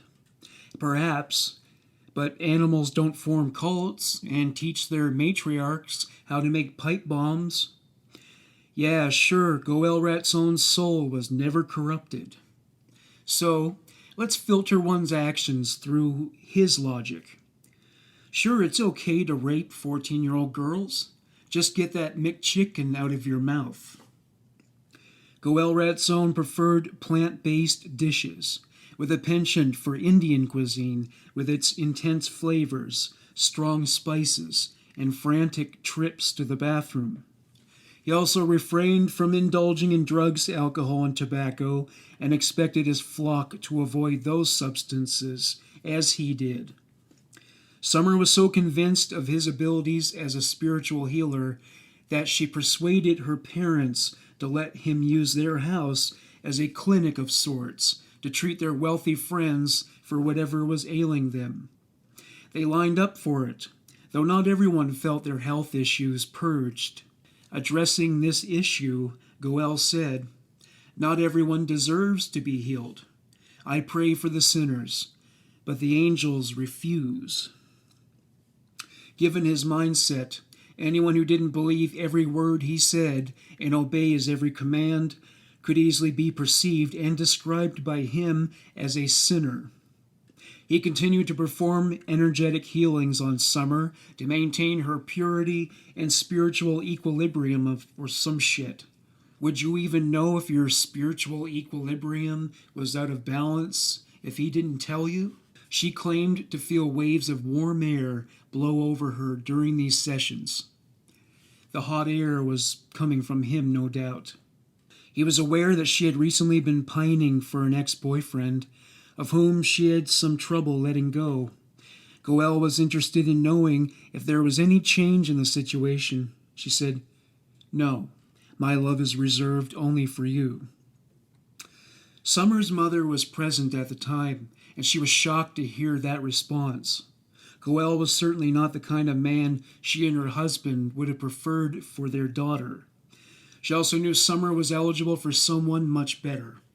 This was baffling. One evening, Goel called Summer and asked her to meet with him alone. It was arranged beyond the parameters of his typical protocols. Normally, Naomi would have contacted her. He called Summer directly and said, "Do you want to come visit me?" He told her he had an apartment of his own close to Naomi's quarters, and he wanted Summer to meet him there. She didn't hesitate. She jumped in her father's car and was off. When she arrived, she found that he lived in the worst of Tel Aviv's ghettos. He promised her that nothing would happen to her, that if she fell from a building's roof, she would emerge from the incident with nary a scratch. He told her that normally he never brought people to his apartment there because he didn't trust them enough, but that he trusted her. There was also a story about how he could mesmerize or hypnotize a cashier into giving him a discount, using the Goel Ratzon equivalent of the Jedi mind trick. Or maybe it was more like when Teen Wolf bought a case of beer using his evil red eyes and harmonized voice to scare the old man. Either way, Goel sold her on the idea that nobody was impervious to his influence. To reassure her, he offered these comforting words: "Fear not, young girl. You are in the presence of a Savior, not the angel of death." Why do I get the feeling that if I used such a line in a singles bar, I would leave alone that night? When she asked him why he would choose such modest surroundings for his private quarters, he said it had to do with hiding in plain sight. He claimed that governmental representatives and organized crime syndicates were after him for his supernatural abilities. It's too bad it didn't occur to her to ask him why he didn't use his alleged psychic abilities at a casino to win big. Maybe he was banned for violating the dress code. He told her some of his Kabbalah books were banned and suppressed because they contained spells so deadly they could spark a world war. He said he renovated the place himself and that a famous architect friend was so moved by his work he broke down crying at its beauty. The friend, as he told her, said Goel was a wasted genius when it came to architecture and remodeling houses. By that point, she was prepared to believe that he was the Rembrandt of drywall. He spent much of the night bragging about the charity he had done for the less fortunate, even going as far as to show her the binders full of thank you letters. When it comes to that kind of work, the result of the labors is its own reward in terms of the relief of one's suffering. This guy was showing off these thank you letters like they were trophies. The people who couldn't pay for his services would be asked by him to write the letters, and he would dictate the content because of course he did. There were photos of his children. He boasted about how happy they were. He didn't touch Summer that evening. All they talked about was Kabbalah and mysticism. It was a smart move. Once again, he was playing the long game. Don't let them know how sleazy you are right away. Despite getting very little sleep that night, Summer was excited after leaving Goel's apartment. Summer began visiting him at the apartment more often. They had more spiritual talks. She would take on a nurturing role in his life, bringing him produce that, unlike the putrid mush he used to procure from garbage bins on the street for his family, was actually fresh and edible. Yellow bananas, apples that crunch, that sort of thing. He sure enjoyed the gifts, calling them tokens of love. One day, 9 months after Summer began her studies with Goel, she arrived at his home to find him downcast. She asked him what was wrong. He said, "It's my wives. Their advanced age and lack of vitality break my spirit. They make me tired and depressed, too." He sounded abused, like Naomi appeared in an episode of Cops in her wonder bra and granny panties after waking up hungover on the driveway in front of her trailer home. The self-pity parade had not run its course. He said, "I have no will to live, no sexual desire, nothing." Not having yet experienced the disappointment of marriage, Summer said, "I'm sorry. but I'm not sure how I can help." He said, "What about you? Would you like to be my wife? I'm looking for someone young and energetic, someone I can have children with." Summer was not at all prepared for this, and had never even considered the prospect of being his lover and bearing his children. The love she expressed to him was platonic, spiritual love. She saw him more as a spiritual mentor than anything else. That he would suggest such a life-altering action so casually also threw her for a loop. It also didn't help that he was so much older than her, old enough to be her father, in fact, just the way he liked it. She knew that only his marriage to Aviva was legal, and all the other marriages were more symbolic than anything. There would be no strings attached.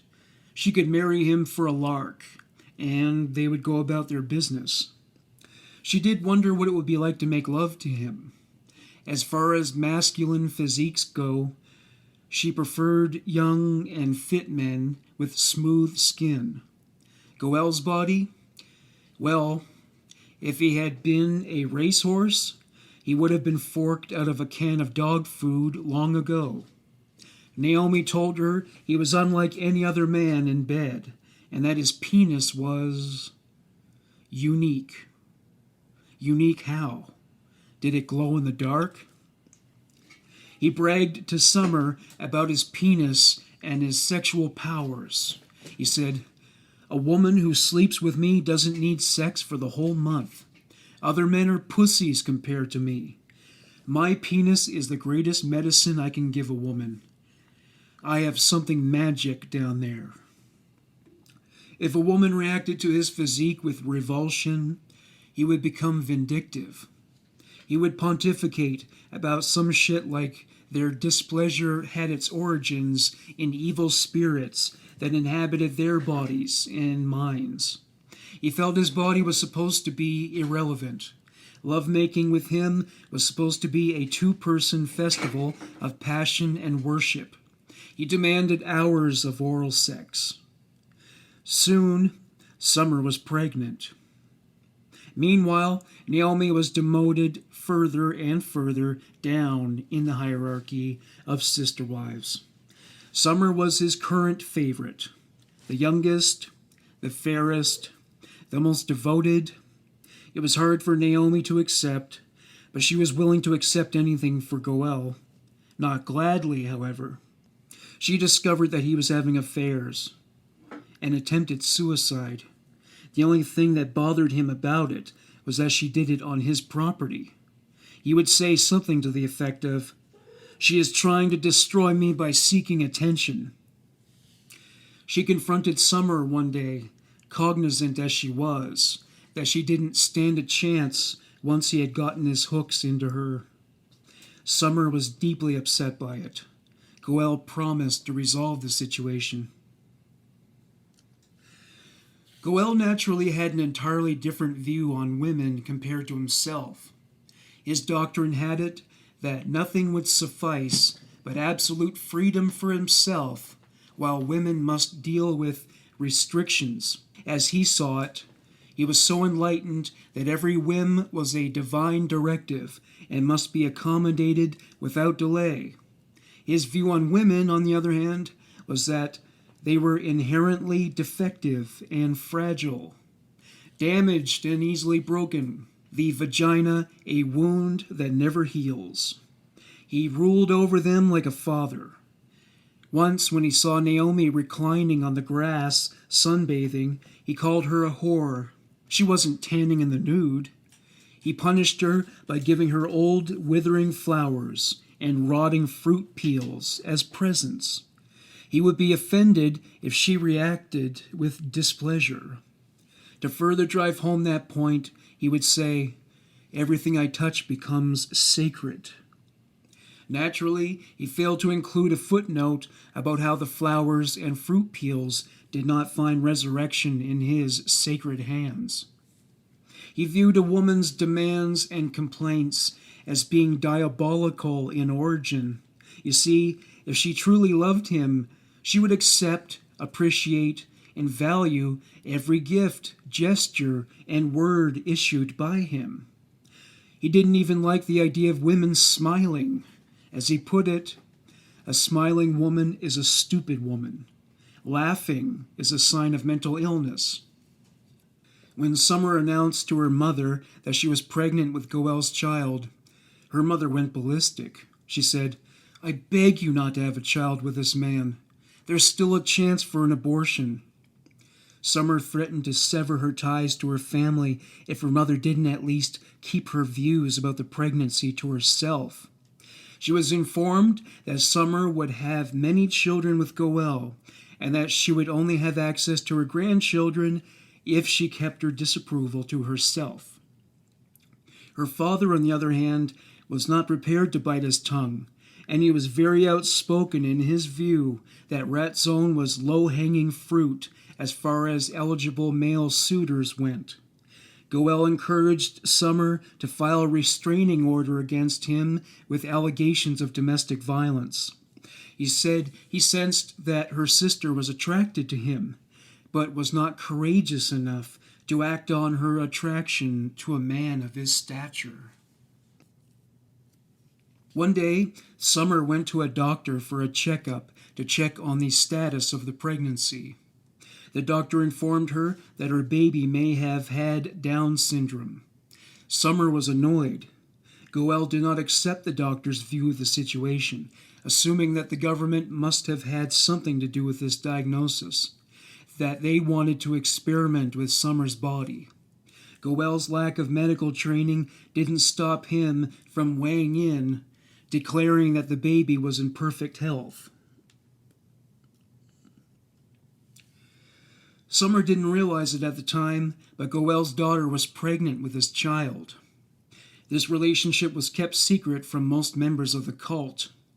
The other wives struggled but came to accept that they did not receive exclusive attention from him except on a temporary basis. But they all knew what he was doing with the other wives while they awaited their turns. He limited his daughter's interactions with Naomi, concerned that she, more than any other wife, would express concern. Interesting that a man so dismissive of the needs and complaints of women would go to such great lengths to conceal his incestual affair. Tanya was 28 years old and was regarded as strange by her sister wives. They suspected her of having a mental illness. She would often talk to herself under her breath, and she always seemed to be scheming. Her hygiene was so bad you could taste it, and her living quarters were perpetually in disarray. She shared a living space with Summer and Netta, and it became a source of frustration for the other women. More stress for Summer. Goel demanded more and more of the money she made from the domestic labor job he pressured her to take. He would tell her about debts he owed and other expenses that turned out to be imaginary. Netta met Goel through his daughter-in-law, Naomi's daughter, who had attended high school with Netta. Netta met Goel when she was 17 years old. Her family life was unsatisfying. Her parents were not abusive, but they lived in relative privation in a kibbutz.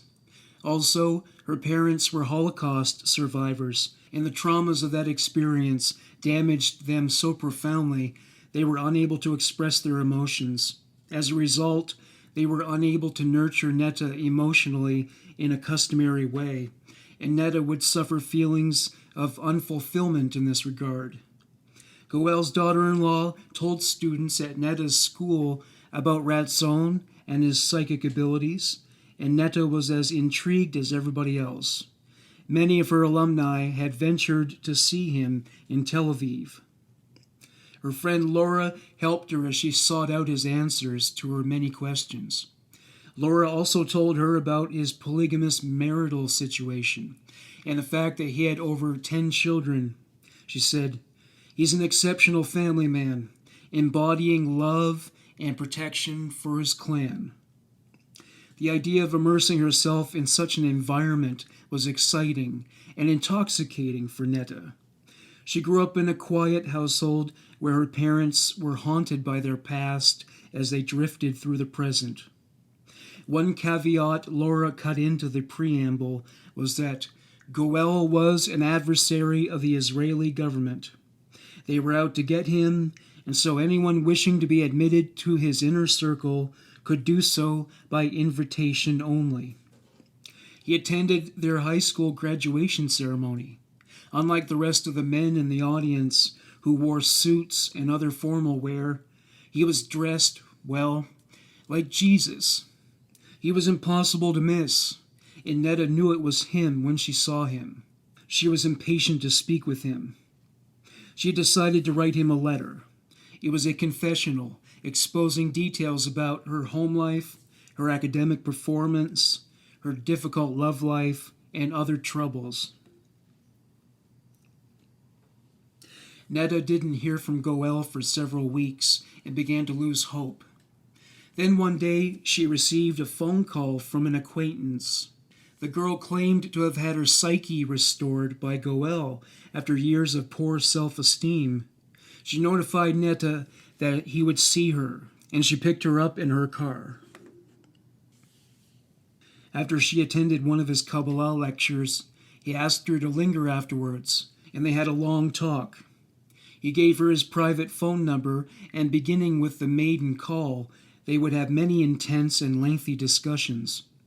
He convinced her not to interact with dogs because they sap humans of their energy and affection. Under his influence, she distanced herself from her friends, seeing them as mundane, uninspiring, and lacking in spiritual density in comparison to Goel. He convinced her that some parents do not know what is best for their children, and that some do not deserve to have children at all. He told her that her own parents fit the bill. It was jarring for her to hear this, but she also agreed, having never felt a bond with them.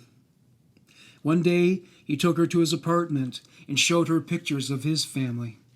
He boasted about how deliriously happy his wives were and asked her if she would like to join in the celebration as well. It was certainly something she had always wanted from her own family, who were not capable of providing it for her. She indicated her decision to join him in that life. He asked her to have sex with him. She was a virgin. She was taken aback from the sight of his body, which was 30 years older. He told her it was a disguise from his enemies, and that inwardly it was young and strong. To back this up, he said, "If the public saw how beautiful I am, they would torture and kill me." He also said that it was a challenge to his other wives, because to be aroused by the superficial aspects of one's body was sinful. If they couldn't embrace him as he looked, they weren't worthy of his grace. In fact, he demanded that his wives express adoration, lust, praise, affection, and other such feelings with words, gifts, and physical touch. They were required to react to him like his presence itself were the greatest gift they could receive. If they didn't, he would sulk. God forbid Goel Ratzon might sulk. He would also have mood swings and become verbally abusive, saying deeply insulting things. He would typically call them the Hebrew equivalent of devil and whore. When he began having regular sex with Netta, he would exploit her self-consciousness. He would tell her that her body was grotesque or deformed. He would say something after sex like, "You should consider yourself fortunate that I accept you as you are. No other man would desire you with a body like that." How's that for pillow talk? Netta struggled with the sister wives, especially Summer, who was demanding and abrasive when she didn't get her way. Netta was drafted into the Israeli military. One day there was a drill, and she was unable to get out of it. Goel wanted her home, but she could not accede to this demand. He ignored her all the next day. His actions implied that her position in the family was in doubt. She decided one day that the only way to break out was through suicide. She swallowed a large amount of painkillers on an empty stomach. She had second thoughts at the last minute after vomiting profusely and finding death frightening all of a sudden. The woman who drove her to the hospital yelled at her all the way there, admonishing her for inconveniencing Goel. Speaking of whom, he had gone on a trip to the Dead Sea with some of the other wives. He did not express his concerns about Netta. Netta was discharged from the military on the grounds of mental illness. Goel was overjoyed. She would go on to earn money for him as a cleaning lady. She also became pregnant with her first child by him. As Goel put it, the spiritual status of a woman's children and the acts she performs for her virtuous husband are the woman's ticket to the afterlife. If pleasing Goel Ratzon is the key to paradise, I want to go to hell. He declared that his polygamous lifestyle was the only way for his wives to get to heaven and do whatever the fuck they do up there. Then again, Goel Ratzon's view was that wherever he was, heaven was sure to be found. When you use your mirrored reflection as Viagra, such a perspective was guaranteed. Laura was pressured by Ratzon to adopt all his beliefs and eventually become his lover. This, after she and her boyfriend had consulted him together, even going as far as to join the cult and get tattoos of Goel's ugly face on their arms. When Laura became pregnant, she was told that both she and her boyfriend should stare at Goel's picture for hours, every day, to ensure that the baby would resemble him. If only you could get a receipt for the time you spend. They were so blindly obedient to Goel that her boyfriend suggested to her that she marry Goel. She did, and she went on to become one of his most obedient and submissive wives.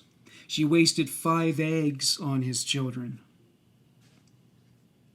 Goel still hadn't given up on what he considered to be the importance of his wives and other members getting his face tattooed to their arms. He would say that to fail to do so was an act of infidelity and treason. He hired an artist to design the tattoo that would become most common in the later years. It consisted of Goel surrounded by 2 snakes. A vessel hangs from Goel's neck, into which venom drips from the snakes' mouths. Initially, it looked like Goel was crying, but it was venom dripping from the snakes. There were banners added to the tattoos. One might say, "Goel, my love." Another might say, "Goel, the one." Others would bear quotes from the Torah regarding love and devotion. On either side of his head were the Eye of Horus, protecting him from evil spirits. On his left shoulder, residing immediately beneath, the rising sun. If any of the women refused to get the tattoo, he considered it an indication that she would soon be unfaithful with other men. Once they got the tattoos, he would declare that they would then be unattractive to any man but him. These tattoos were more like branding. While shopping, Summer struck up a conversation with a cashier who turned out to be homeless after a falling out with her family. Summer invited her to stay with Goel and the cult. He was thrilled, as the girl was young and attractive. He claimed to have paranormal abilities, like the capacity to read minds. He correctly guessed that she was suffering the fallout of unrequited love. After going into his classic spiel about what a wonderful husband he was, with all his blissfully happy wives, she accepted his invitation to sleep on a couch at Summer's place. Naturally, it was a few days later when Goel began to court the girl. He bragged about his sexual prowess after sensing that she was skeptical because of his sagging body. He said, "Don't think I'm too old. In the bedroom, I'm a stallion. You'll be exhausted long before me. A woman who shares a bed with me feels like she is in paradise." Seeing how devoted his wives were, convinced her that there must have been some truth to this claim. A few days later, Goel had the girls sleep at his quarters instead of at Summer's place. He suggested that at first she take a shower with him. She wasn't entirely comfortable with him yet, and he suggested showering together. She refused to do this. He did something about it. He stripped her clothing off and dragged her into the shower. Failing to assess his actions with clarity, he said, "There is nothing to be ashamed of. Love is natural." He pushed her under the water and scrubbed her with soap, though after having him manhandle her, she could never feel entirely clean. It would take a lobotomy to cleanse her of him entirely. He raped her, befouling her body as the water cascaded downward. The next day after work, she still had nowhere else to sleep but his place, and he raped her there again. She would have done better to sleep in a dumpster upon a bed of rotting produce, like the kind he used to feed his family. He began to sell her on quitting her grocery store position to work in domestic labor instead, and to start bearing his children. It was all slavery, no matter how you sliced it.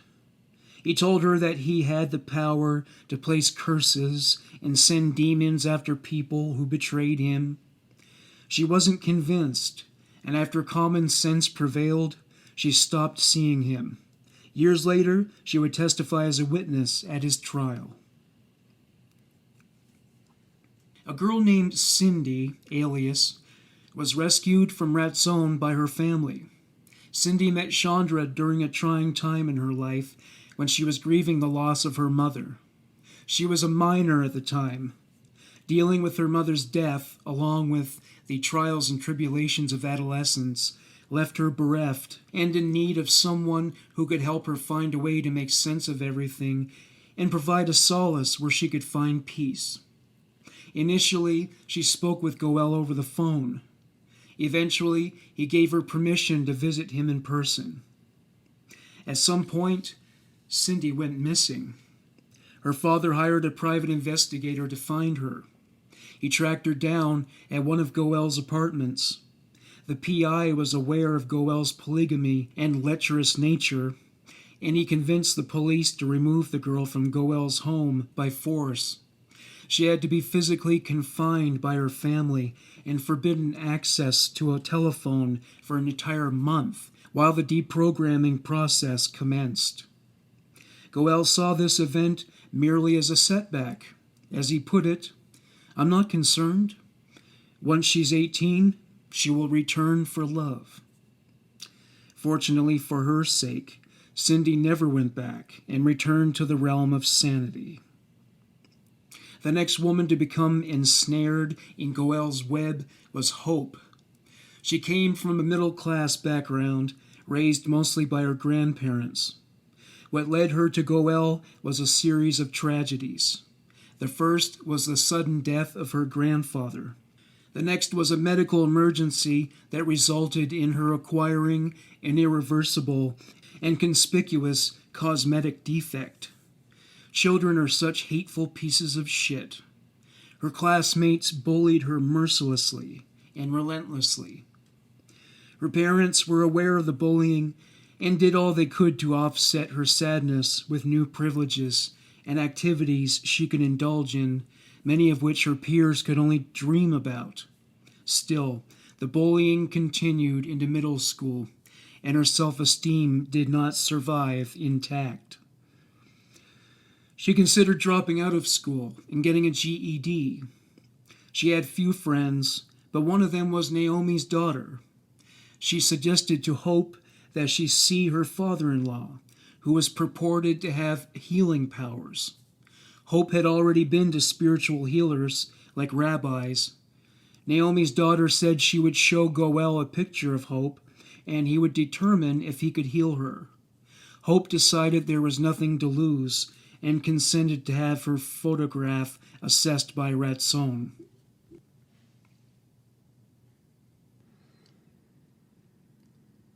After the usual bullshit about he couldn't see her right away and made her wait for weeks, he finally decided it was time.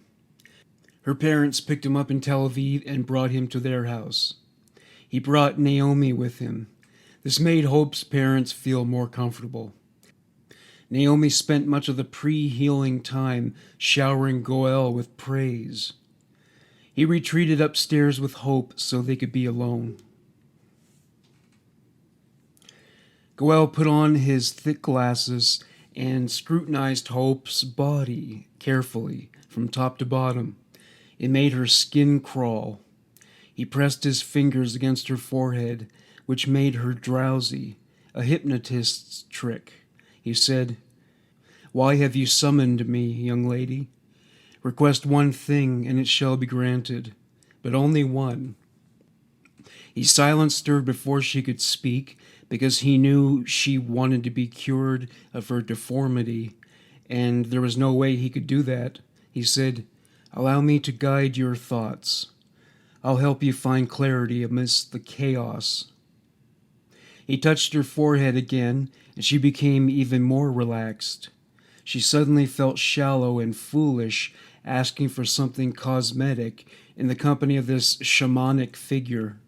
Instead, she asked for inner happiness and self-acceptance. He conducted a ritual in which he claimed to have purged her body of evil spirits. She hadn't yet learned that he came to a woman's life like a poltergeist. That lesson would always be learned when it was too late. He told her parents that he shared some of his life force with her. He said to Hope, "Our session elevated you to incredible heights, and I soared alongside you." He told her the experience had him in tears. He said he bestowed upon her an invisible crown and sword. Misuse of the sword would result in dire consequences. He requested a letter of appreciation from her since he didn't charge her. She wrote one, detailing her difficult childhood and hardships related to the medical problem. This would not do for Goel. He ordered her to write another letter, this time focusing on his divine characteristics. She complied and sent another letter, praising everything she knew about him. The one change that did occur within Hope was that she felt more at peace and more self-assured. She no longer felt so ill at ease among her peers. Her grades improved to the point where she graduated with honors. He told her she received answers to exam questions because he was transmitting them to her telepathically. She did not detect any telepathy. That was only one of the many outrageous claims he made in terms of his alleged supernatural abilities. He could avoid raindrops. He could render himself invisible, if only. He could command the tides of the ocean like Moses parting the Red Sea. And he could manipulate and overcome malicious entities like the government, law enforcement, and social services. All shitty parents hate social workers, so that was hardly surprising. Hope didn't develop an interest in spirituality because of him. For her, it was all about gaining a newfound sense of confidence in herself. She was contemplating her future. She wanted to be a lawyer one day. Sensing that she was losing interest in his teachings, he devised a scheme to retain her. One day he called her when she was about to have lunch. He told her to bring him lunch. This was a strange request, considering that he lived a considerable distance away. I don't have the exact coordinates, but Uber Eats wouldn't have delivered that far. She felt she couldn't refuse him, given what he had done for her. She could sense an ulterior motive, but he was too artful to make it obvious at that stage. When she arrived, He reacted with revulsion at the food she brought and threw it in the garbage. He told her that bringing him the food was a test of her compliance. She was angered by this, but before she could object, he told her his life-saving interventions would soon be at risk if she did not extend her deepest respect, obedience, and gratitude. He told her he had changed her life for the better and that it would go downhill if she did not obey him. She did not want to return to the misery of her pre-Goel years, so she began visiting him more often. Soon she became a chauffeur for him and his younger devotees. She introduced Netta to him. One day Hope brought her cousin Alina to meet Goel. She was seeking his advice on a relationship. Goel was quite smitten by her, evidenced when he said to her, "I can feel you like me and want to be my woman. Your destiny is to cross the globe in search of love, but it will elude you unless you choose to become my wife." He wasn't exactly her type. She liked young men. The more athletic, the better. Hope was embarrassed. He persisted, telling her that she must decide immediately or he might not want to after that day. Alina got choked up, though it had nothing to do with love. She felt intimidated by Goel and felt that she could not oppose him. He looked over at Hope and saw that she was horrified at what was going on. He said, "There is no law preventing me from being with young women, having children with them, or making them my wives. There are millions of them and only one like me. I am a king, and they are the beggar knocking on my door." He would continue to pursue Alina without success, using Hope as a go-between to facilitate their contact. Hope was grateful that he never tried to initiate a sexual encounter with her. That was likely one instance when she viewed her physical anomaly as a blessing. Goel was constantly interrogating Hope about Alina, wanting to know everything about her life and lifestyle. He told Hope to stop taking her out to pubs, clubs, and other places where she might meet male peers. Incredibly, Alina fell under his spell. She gave up her hobbies and friendships for him. A few months after their introduction, she was pregnant with his child, something she kept a secret. Goel laughed and said, "Once a woman is carrying my child, she can't escape." Goel became obsessed with the movie The Matrix. He would quote it all the time and told his devotees that they were living in fabricated realities concocted by their parents. He said anybody could be a manifestation of Agent Smith, including governmental representatives, social workers, teachers, cops, and judges. Goel fancied himself as comparable to Morpheus. Naturally, metaphorically speaking, he asserted he was offering them the pill of liberation.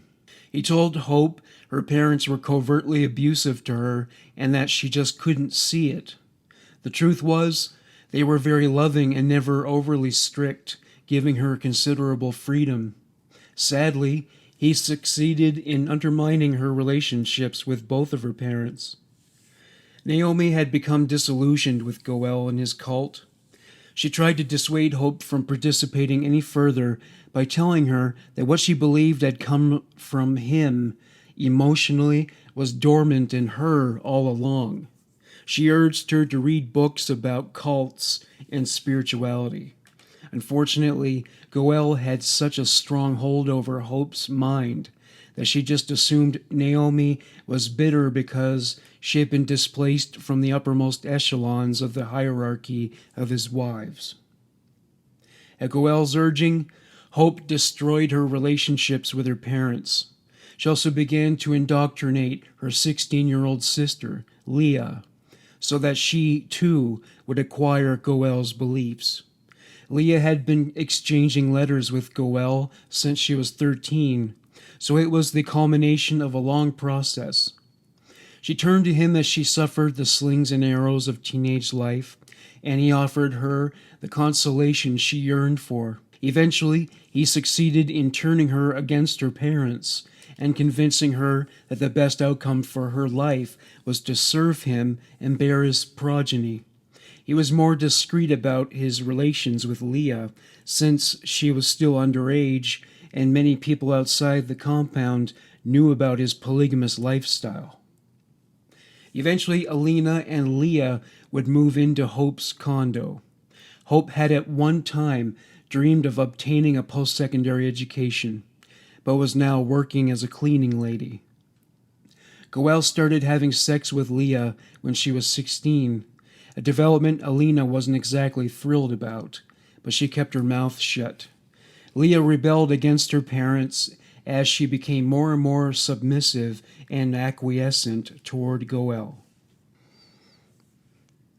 One night, Goel showed up unannounced at the apartment where Hope was staying. She had never had any interest in having sex with him, but this night his implication was that this was to transpire in the bedroom, and he led her there with that expectation in her mind. Once in the bedroom, she disrobed.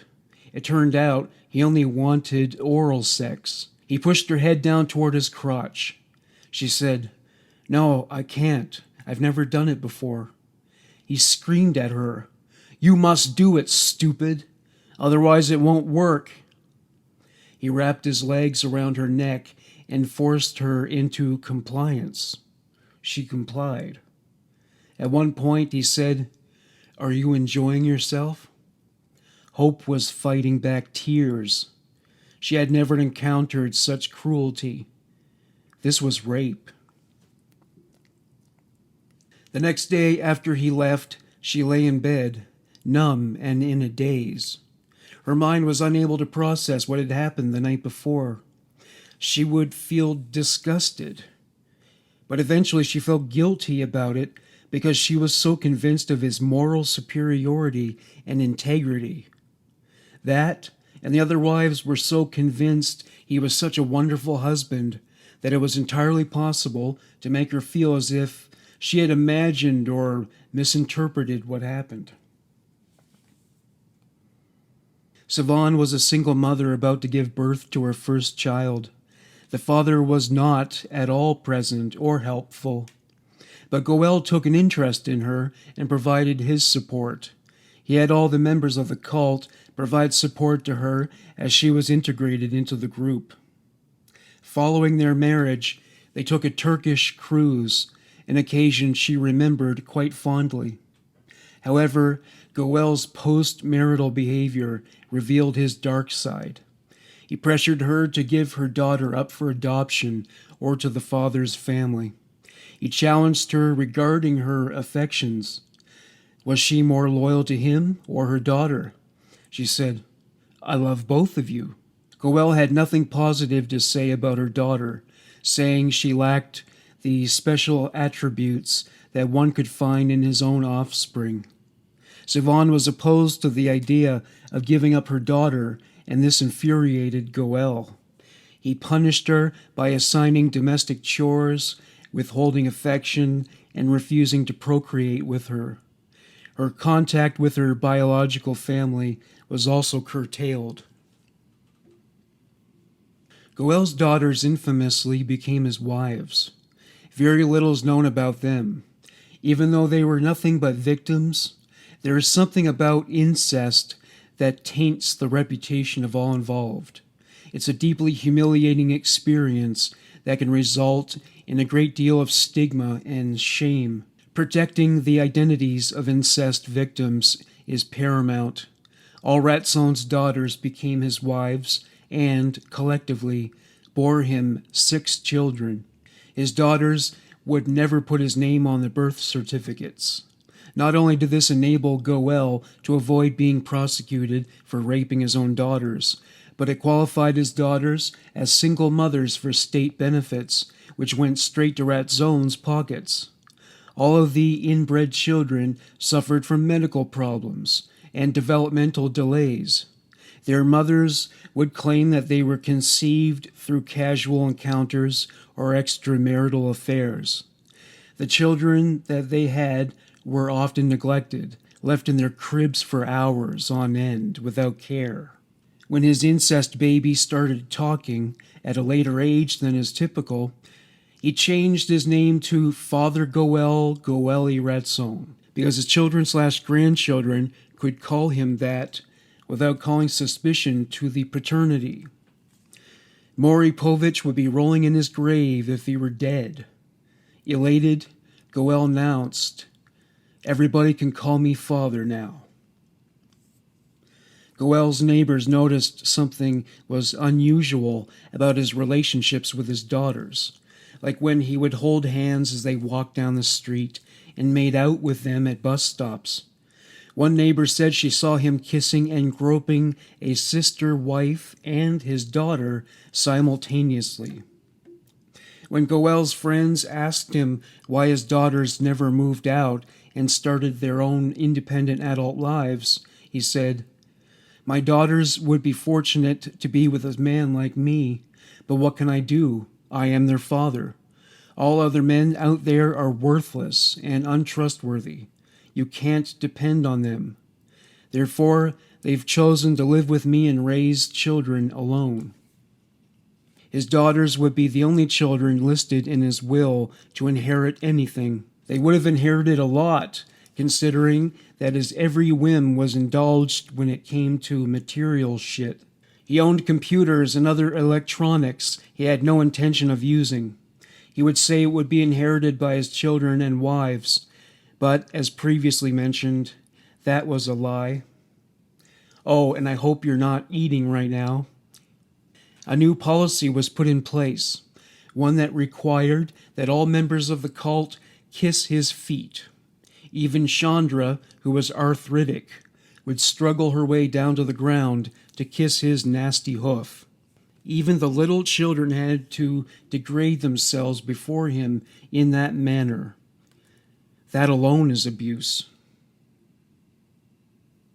He strictly regulated the doling out of physical affection in the compound.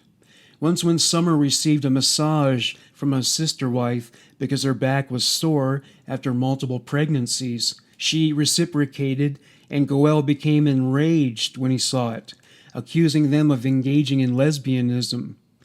He also did not let them express affection to the children, feeling it would result in them becoming spoiled and manipulative.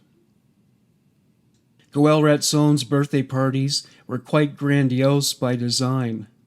They were held in rented venues, parks, or in one of his apartments.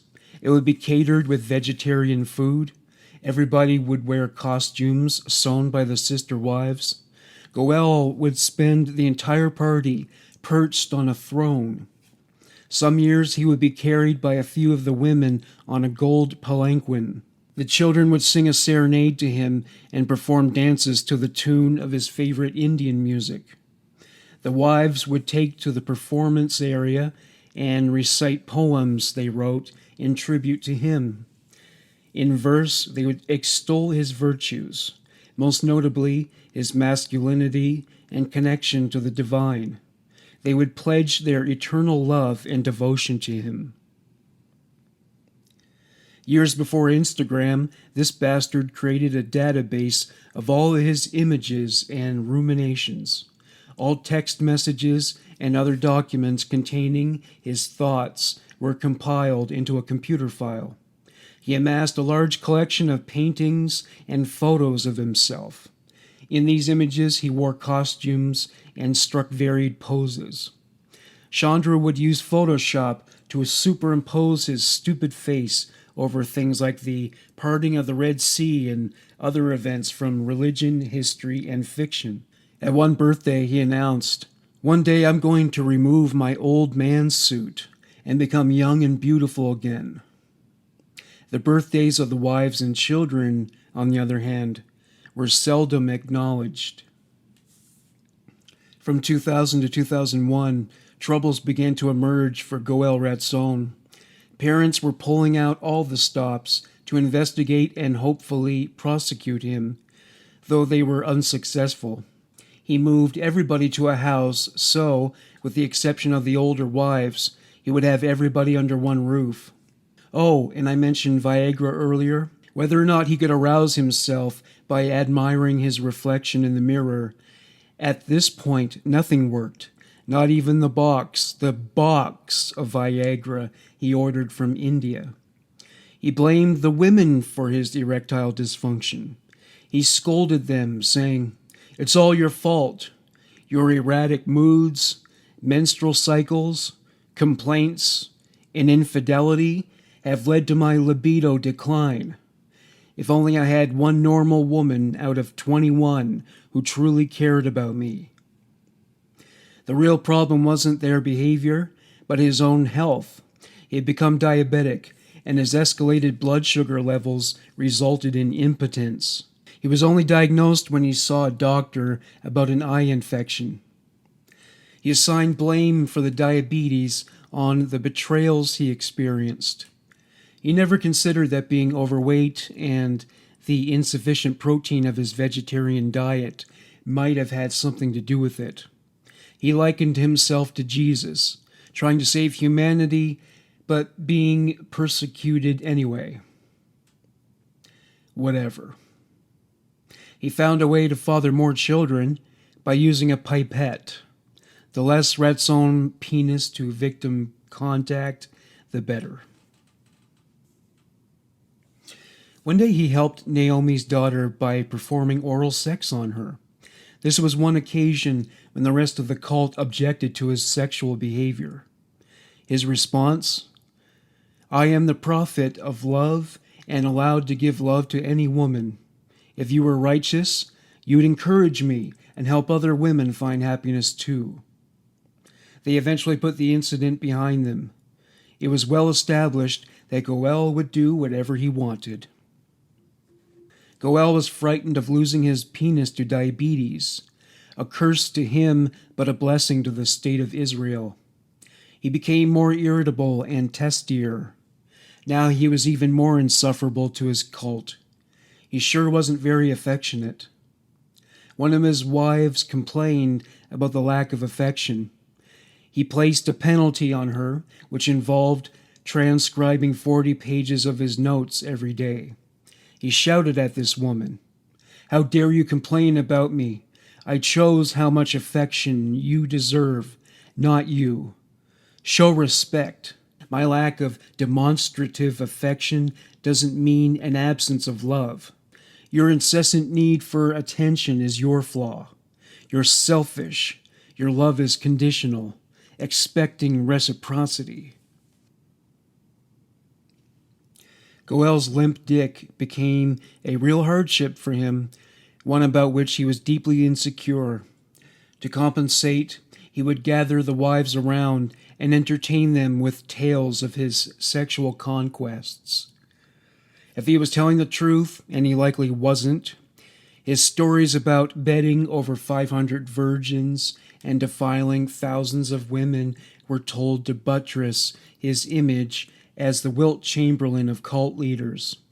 He said that after he abandoned those women, they were so devastated by the loss that they would engage in self-harm. He said others bore his children while married to other men. One was even the wife of a close friend. He would request letters from women who had had sex with him. The letters consisted of these women extolling his sexual virtues, even though his sexual encounters usually focused on his pleasure. He would have these women read the letters to the rest of the wives. Goel became paranoid that the women would feel so unfulfilled sexually that they would become unfaithful. To prevent this, he instituted new rules, like they were to return home by sunset. Even if they were to walk from their home to another wife's house after dusk, they couldn't do so without his approval.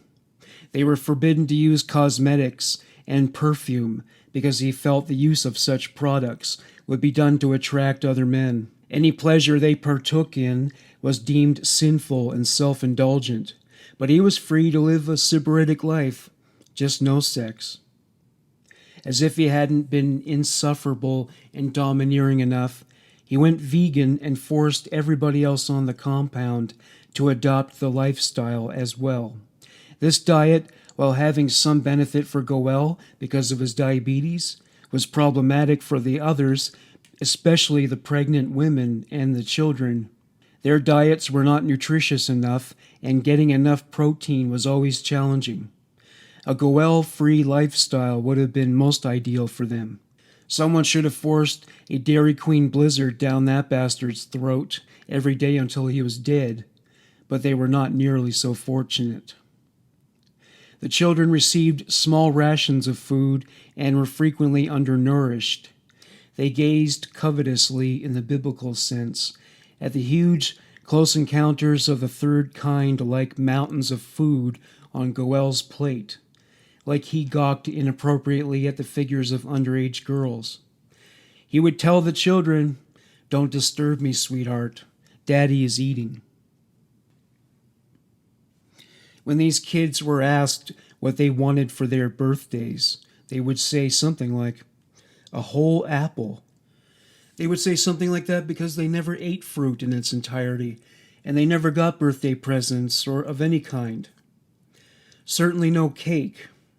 Maybe if Goel had eaten it and dropped it on his feet, they could have eaten it off. His fear of extramarital hanky-panky on the part of his wives continued to plague him. He decided they must never shave hair from their private areas and legs because it would be indicative of a desire to attract men. On the warpath, he declared to them, "If I see any of you removing her body hair, I'll know she has been unfaithful and will punish her so severely she'd bleed from her eyes. Punishment from me is forever." He would give a wife an unflattering moniker based on one of his criticisms. The worst of these was the one he devised for Audrey, whore.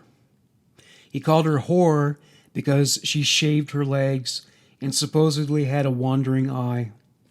You couldn't blame her for looking at other men. At that point, looking at Goel would have been about as desirable as losing your sight to one of those eyeball tattoos. When she pleaded with him to stop calling her whore, he capitulated and began to call her slut. Frustrated by the imperfections of these women, real and imagined, he finally snapped one day and went on a tirade. "You're all damaged, and it's my duty to repair you. Much like a drowning individual cannot save himself, you must submit yourself to a righteous Savior. Without me, you would be on the streets addicted to drugs, confined in a mental institution, or dead by suicide. I'm the only one compassionate enough to endure women like you. Women are naive and reckless, ready to yield to anyone who gives them a compliment or a gift. Without my intervention, you'd swiftly forsake virtue for material wealth and other trivialities. I must guide and constrain you until you realize there's no better alternative than me, and renounce the absurdities that occupy your minds. Your errant eyes should only gaze upon me and your children." He forbade the women from visiting places like cafes and bars. Only pharmacies and grocery stores were permitted. He claimed that he would know if ever they had lied to him or ran afoul of his rules. As he said to them, "I know everything about women. I've coexisted with them for 5 decades. I can interpret their every gesture, every breath. I understand the meaning behind every one of their words or actions. I can tell when she's greedily scouring around for male attention in promiscuity." He restricted their movements to home, the grocery store, and work. They were to travel in duos or trios, as if another man couldn't share them. Then again, with hairy legs and armpits, that might not have been so likely. He urged them to react to the sexual interest of other men with hostility. An elderly male neighbor died shortly after one of the wives screamed at him for tapping her on the shoulder.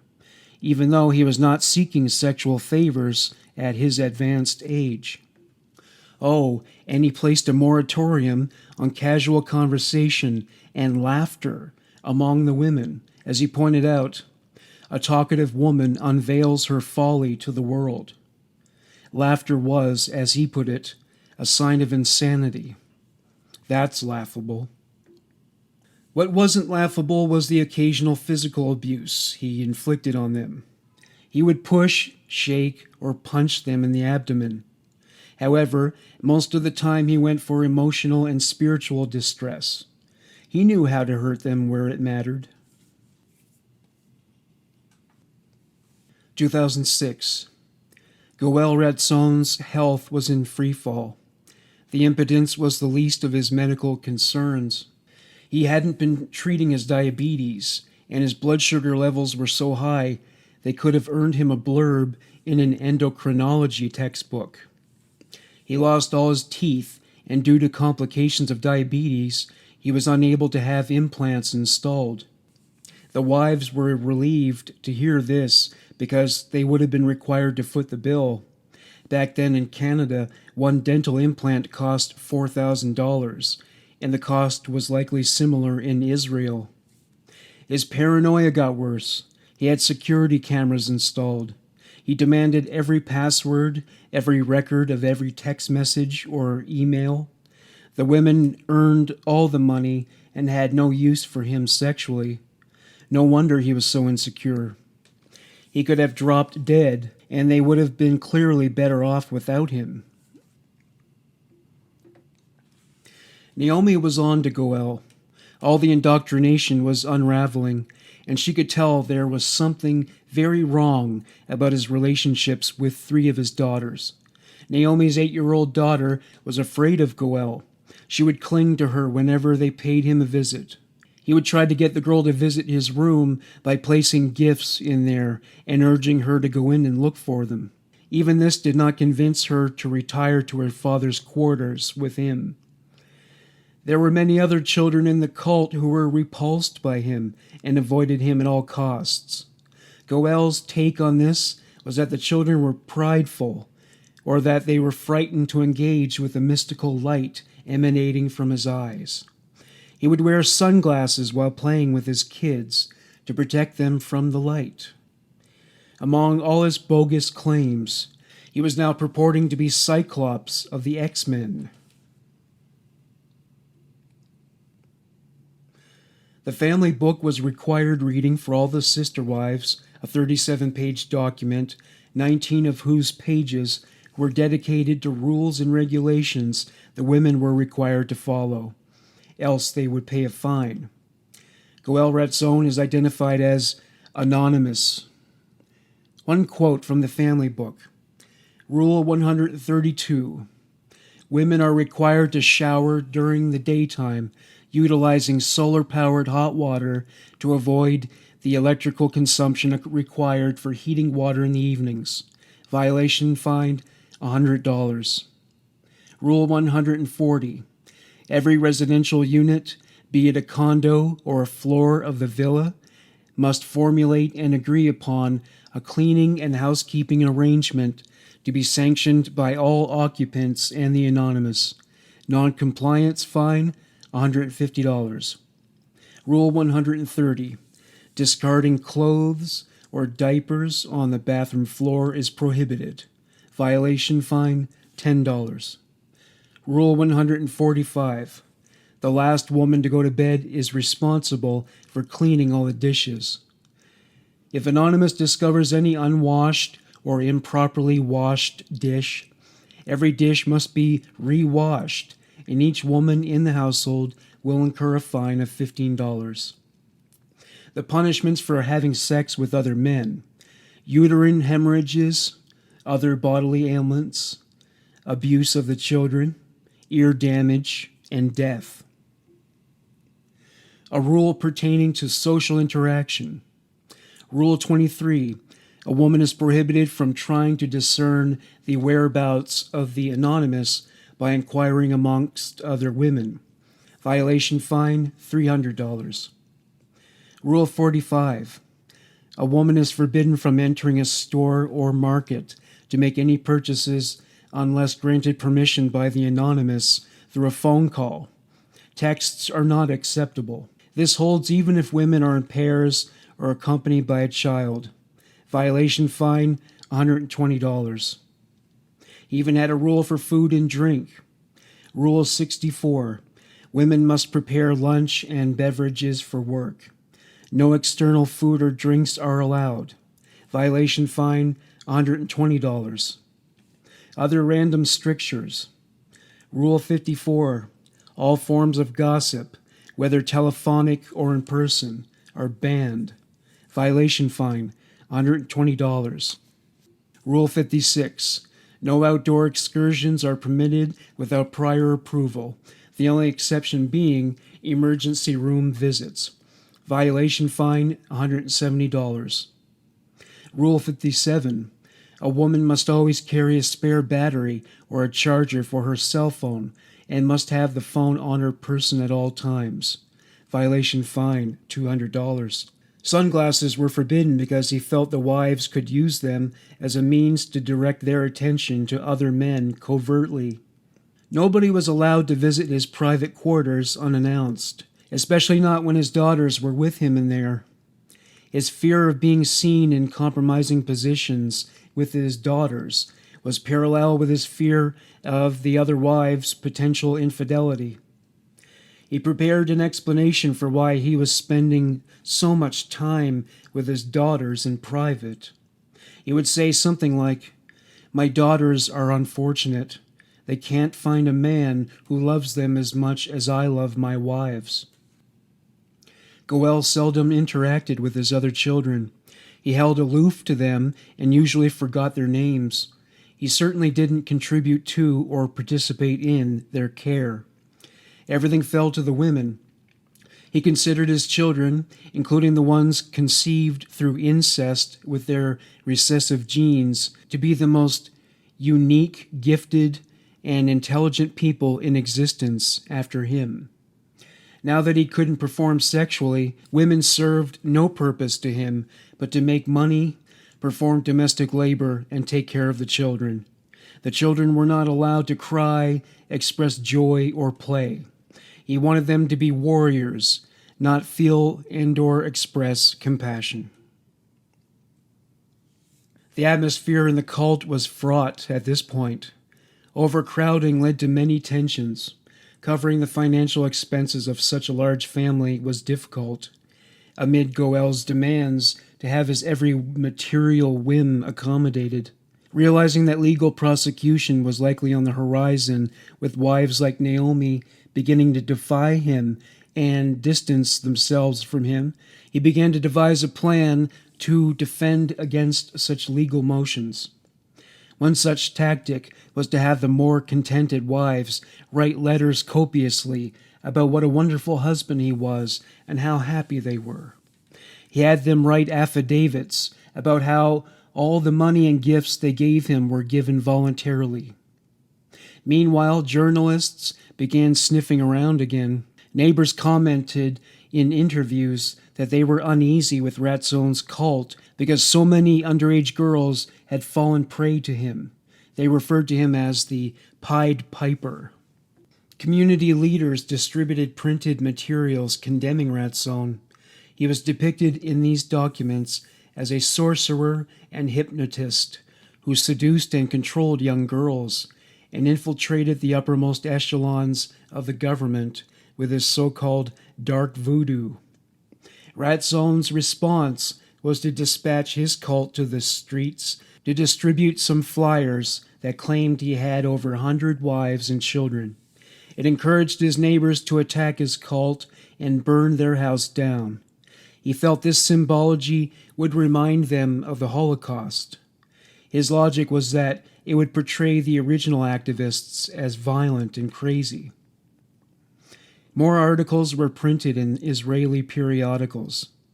They demanded answers from the government. They wanted to know why Ratzon's cult hadn't been dismantled already. Support came from people who emphasized that the women had the right to live wherever they wanted. Some men were supportive of the idea of polygamy. Members of organized crime families reached out to relatives of the wives and offered to kill Ratzon for a fee. In a documentary that was shot on the compound and included the full participation of Goel, he proclaimed to the camera, "I am flawless. I possess superior physical and moral virtues. I embody everything a woman wants. It's complicated, but to sum it up, I am a man who has it all." The filmmakers tried to ascertain the exact number of wives and children Ratzon had accumulated. Some estimates had the children numbering over 100. The most conservative estimates had him at 21 wives and 49 children at the time the film was made. His wives had plenty of accolades for Goel in the documentary. An example, many perceive us as being under a spell, but they fail to grasp the contentment and tranquility Goel brings into our lives. Merely gazing upon him instills a sense of peace within me. He values our perspectives, often placing them above his own. He is the awaited Messiah, although he hasn't publicly declared it yet. When he does, the world will be rocked to its core. No one has given me the kind of love Goel has. I've been with several other men and had bad experiences. Goel is the end for me. Goel weighed in on what might happen if the Israeli government decided to crack down on his activities within the cult. All women and children will commit suicide if I'm gone or hurt by the government. A woman was asked about what would be the end result for her in the event of that outcome. She said, "If something happens to Goel, I will follow him. I can't live without him." To drive home just how grave the consequences would be if he were executed or put away, Goel said, "I don't want to sound an alarm, but one day they all wanted to kill themselves just because I was indifferent to them. It was dangerous." Consistent with this point, he addressed the wives directly, saying, "When my time comes, you must find the strength to move on, to nurture our children. However, if the authorities ever harm me, you must resist and defend our way of life fiercely, even if it means sacrificing everything." When the documentary was broadcast, the media became fixated on Goel Ratzon. Social services began investigating what appeared to be the dubious reasoning behind the wives' application and approval for state benefits. 3 wives left the cult after the documentary was made. Once among the most loyal of his wives, and the first to lay down the law when other wives were slacking off or failing to follow rules, Summer was the first to leave. She had a total of 8 children with Ratzon, and she took her 8 arguments against the pro-life position with her. Her living quarters had become cramped due to living in the small basement of one of the cult's villas with 8 children. She grew up in a spacious countryside home, and to find herself living like a rat was impossible to tolerate any further, especially all she had done and sacrificed for Goel. That, and her father was ailing, and she wanted to be by his side. She hadn't seen him for about a decade, and after their reunion, she realized she no longer loved Ratzon and wanted to be with her family again. She approached Goel about moving out. She wasn't about to move back in with her family. She had purchased a bungalow for herself. Goel gave his approval for her to leave under the proviso that she set aside a room in the house for him to visit. She agreed and left. Ratzon found the increasing media scrutiny unnerving, and he decided to move the cult to the suburbs, specifically the suburb where Summer was now living. When the residents of that district discovered, to their horror, that Goel and his clan were planning to move to their neighborhood, they acted against it. They networked and banded together to have his rental agreement rescinded.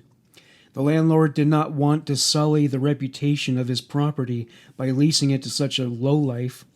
Up against all this, Goel decided against moving to the suburbs, and Summer and her children were far less likely to be overshadowed by him. 2009. Tanya was the next woman to extricate herself from Goel's cult. She had never found much contentment there anyway. She was always treated poorly by both Goel and the sister wives due to her myriad eccentricities and her hygiene. They responded to her like she was a homeless person who had wandered in from off the streets. Naomi reached out to Tanya and informed her that a rabbi and a Kabbalist had written a letter which declared that Goel's mystical threats posed no danger to her. Naomi and Tanya put together a plan for Tanya and her children to leave the compound. She had been living in squalid conditions and approached him about living in an apartment nearby. He gave her his approval, but only if she set aside a room for him. There was no such room available. He demanded compensation in the form of another child. She wasn't nearly as enthusiastic about having her uterus contaminated by his putrid genes again. When Tanya left, she took her copy of the family book with her. Naomi had never read it due to her role as almost being a satellite wife. She took it straight to the Center for Cult Victims. She also furnished the police with a copy. Take that, fuckles. The next wife to come to her senses and leave was Dahlia. She was the youngest daughter of Chandra and a sister to Audrey and Kate. She married Goel in 1998. She had stayed for that long because not only did he control her psychologically, like he had with the others, but she feared his supernatural retribution in the event that she might leave. However, over time, she came to despise him more and more, and his presence in her life became increasingly akin to constipation, something that would not go away, but that caused her endless discomfort, with relief only possible through evacuation. He is a piece of shit, after all. Mercifully, she had no children with Goel. She filled many journals in which she expressed her aversion to him and her desperation to leave.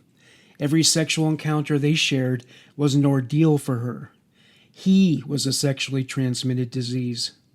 She had been staying outside the villa and sharing a space with Hope and Aviva's younger daughter. Aviva's daughter was somewhat mentally challenged, though that did not deter Goel from grooming her to become another wife. In fact, the process was already underway. Her cognitive difficulties made it easy for him to prevail upon her. Cult leaders don't benefit from followers who do a lot of thinking. Dahlia's escape plan included renting a basement room walking distance from the cult compound. She borrowed a computer and underwent a very carefully crafted getaway. She was very careful about packing her limited trove of belongings so that she would keep it from the prying eyes of his other wives.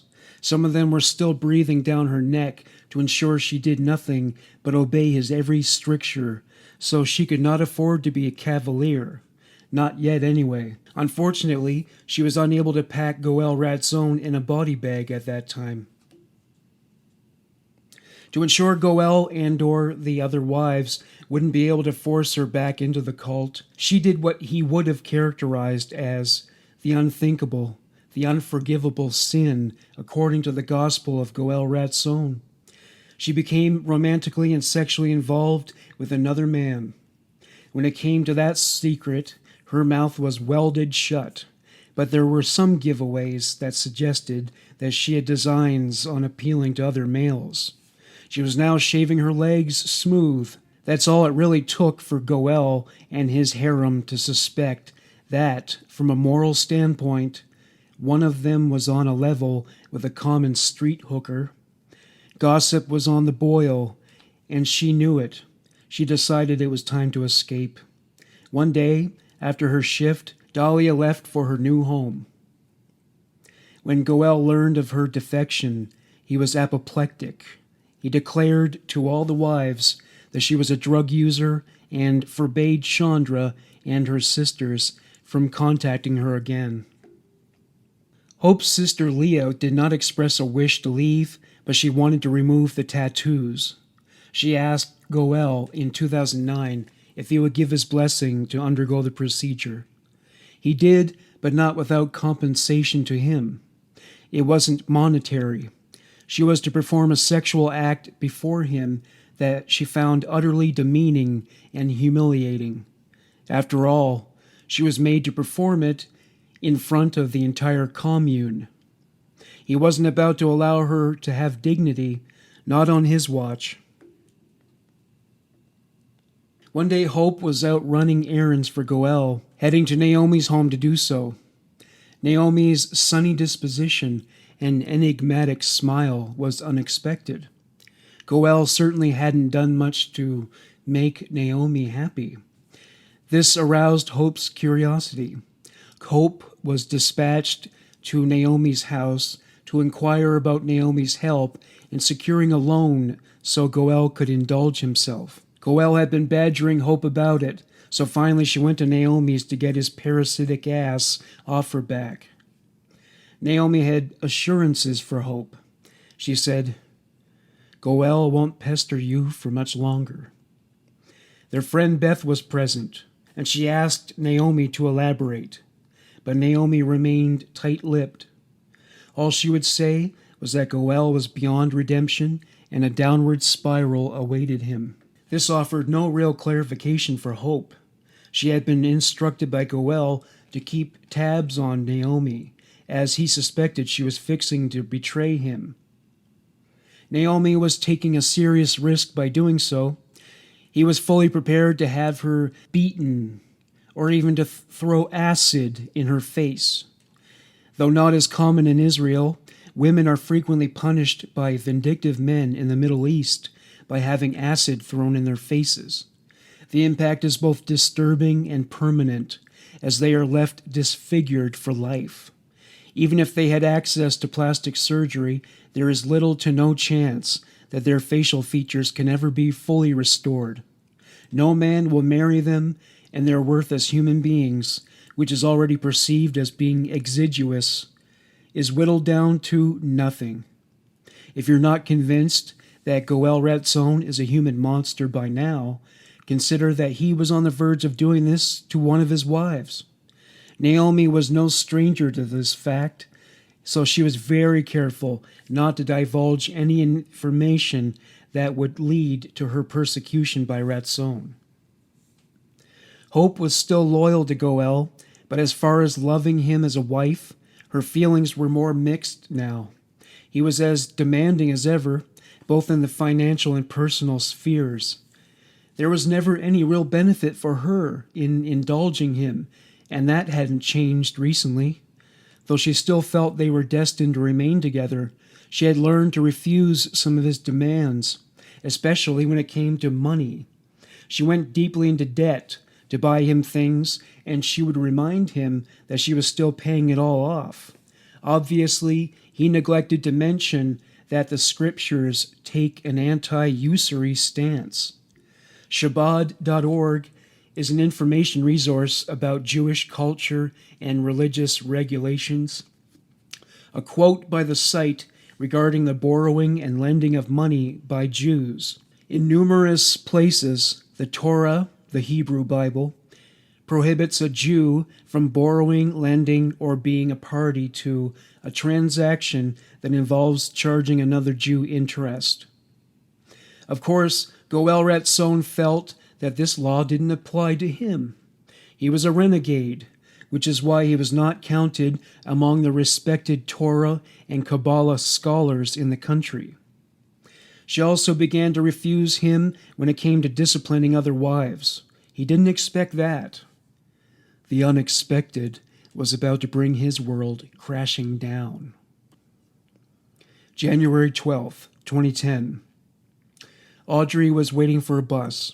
She was due to head to the affluent suburb where she cleaned houses. As always, she did not talk to strangers, especially men.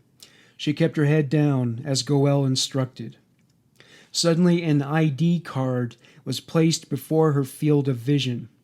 A male voice announced, "Ma'am, I'm from the police department. You need to accompany us immediately." Audrey became alarmed. She feared that some kind of emergency had arisen. She said, without lifting her gaze from the ground, "Did something happen to any of the kids at school?" Another officer said, "Actually, we do possess a warrant for your arrest." He pulled the warrant out of his pocket, and the grounds for her detention were presented to her in black and white. She read it, and it turned out she was charged for being an accomplice to the rape of her sister Dahlia. She was placed in cuffs and put in a cruiser. Though an isolating experience, being in the back of that police car, perhaps Audrey might have drawn some reassurance from knowing that she wasn't the only member of the cult being served a warrant. Far from it. Several of Ratzon's wives, followers, and even male associates were served with warrants. The charges for the others varied. Chandra and her daughters were charged as accomplices in Dahlia's rape. Others were charged with more vague characterizations of child abuse. Audrey's sister Kate was also arrested for her rape. Police officers and social workers raided the cult's compound and combed through every inch of it, looking for evidence of abuse. The social workers guided the children to vans outside. Outdoors, the entire street was cordoned off. It seemed like half the Tel Aviv police force had been dispatched, with an army of officers milling in and out of the house. Summer may have moved far away, but she, too, was arrested, and social workers took custody of her children. Goel was oblivious to all the chaos elsewhere in his house and on the street because he was asleep. The police finally tracked him down upstairs. They restrained and cuffed him. There was nothing his supernatural powers could do to break him free. If only all the wives who feared his divine retribution could have witnessed that. Oh, the taste of justice is sweeter than a Cadbury cream egg, though for Goel Ratzon it was sour beyond his capacity to tolerate it, just as it should have been. There was no hope for Hope either. She was detained. She was brought to a facility the police had set up for what was called Operation Liberation from Ratzon. She was brought to an interrogation room where a detective said to her, "Goel is not coming out of jail. Without him, what's your next move?" The detective had clearly done his homework, for it was widely known by anybody with intel on Ratzon's cult that he had induced a sense of helplessness in his wives so that they would become dependent on him to the point of fearing independence and the outside world. He practically had them living like children. They had about as much autonomy as the eldest child in a traditional family. Nevertheless, Hope was prepared. Goel had sat with her numerous times to coach her on what to say in the event of a police interrogation. Sure enough, she said, "I was living with Goel voluntarily. It was all about love and mutual respect." The detective was not deterred from this line of questioning. He pointed out that he knew about the hardships that were endemic to life as one of Goel's wives. He knew she occupied a position of low status in the cult. He knew how lonely she felt. He knew about the financial abuse. He knew all about this woman's pain. But she stuck to the script. "I was content. If Goel is freed, I will willingly return to him." For untold hours, every woman was interrogated and demonstrated the same robotic devotion to Goel, reciting all the statements he programmed them to say. Even R2-D2 isn't that compliant. These women were human computers. They had no thoughts of their own, only Ratzon's input. Following the interrogations, Hope and Chandra's freedom was curtailed. They were held in a cell. This was done because they were infamous as Goel's most ruthless and violent enforcers, willing to retaliate against the state for him at any time. And he did consider his possible prosecution as justification for doing so. Their freedom would have posed a risk to public safety. The other women were released, but not to the compound. They stayed with their families or in shelters. The women continued to deny that any kind of abuse occurred in their relationships with Ratzon. To quote one sister wife, "No one kept us against our will. Everything was done out of pure affection. The love Goel gave us is something many can only dream of." The police realized they had to try a different tactic to procure damning evidence. They came up with something. They assembled all the wives into one room. They played a 7-minute recording they obtained through a wiretap that was planted by a wife that had yet to be identified.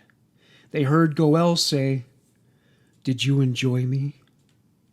A faltering female voice said, "Dad, I can't speak right now." Dad was not used as an affectionate moniker. She was definitely his biological daughter. Period, exclamation point.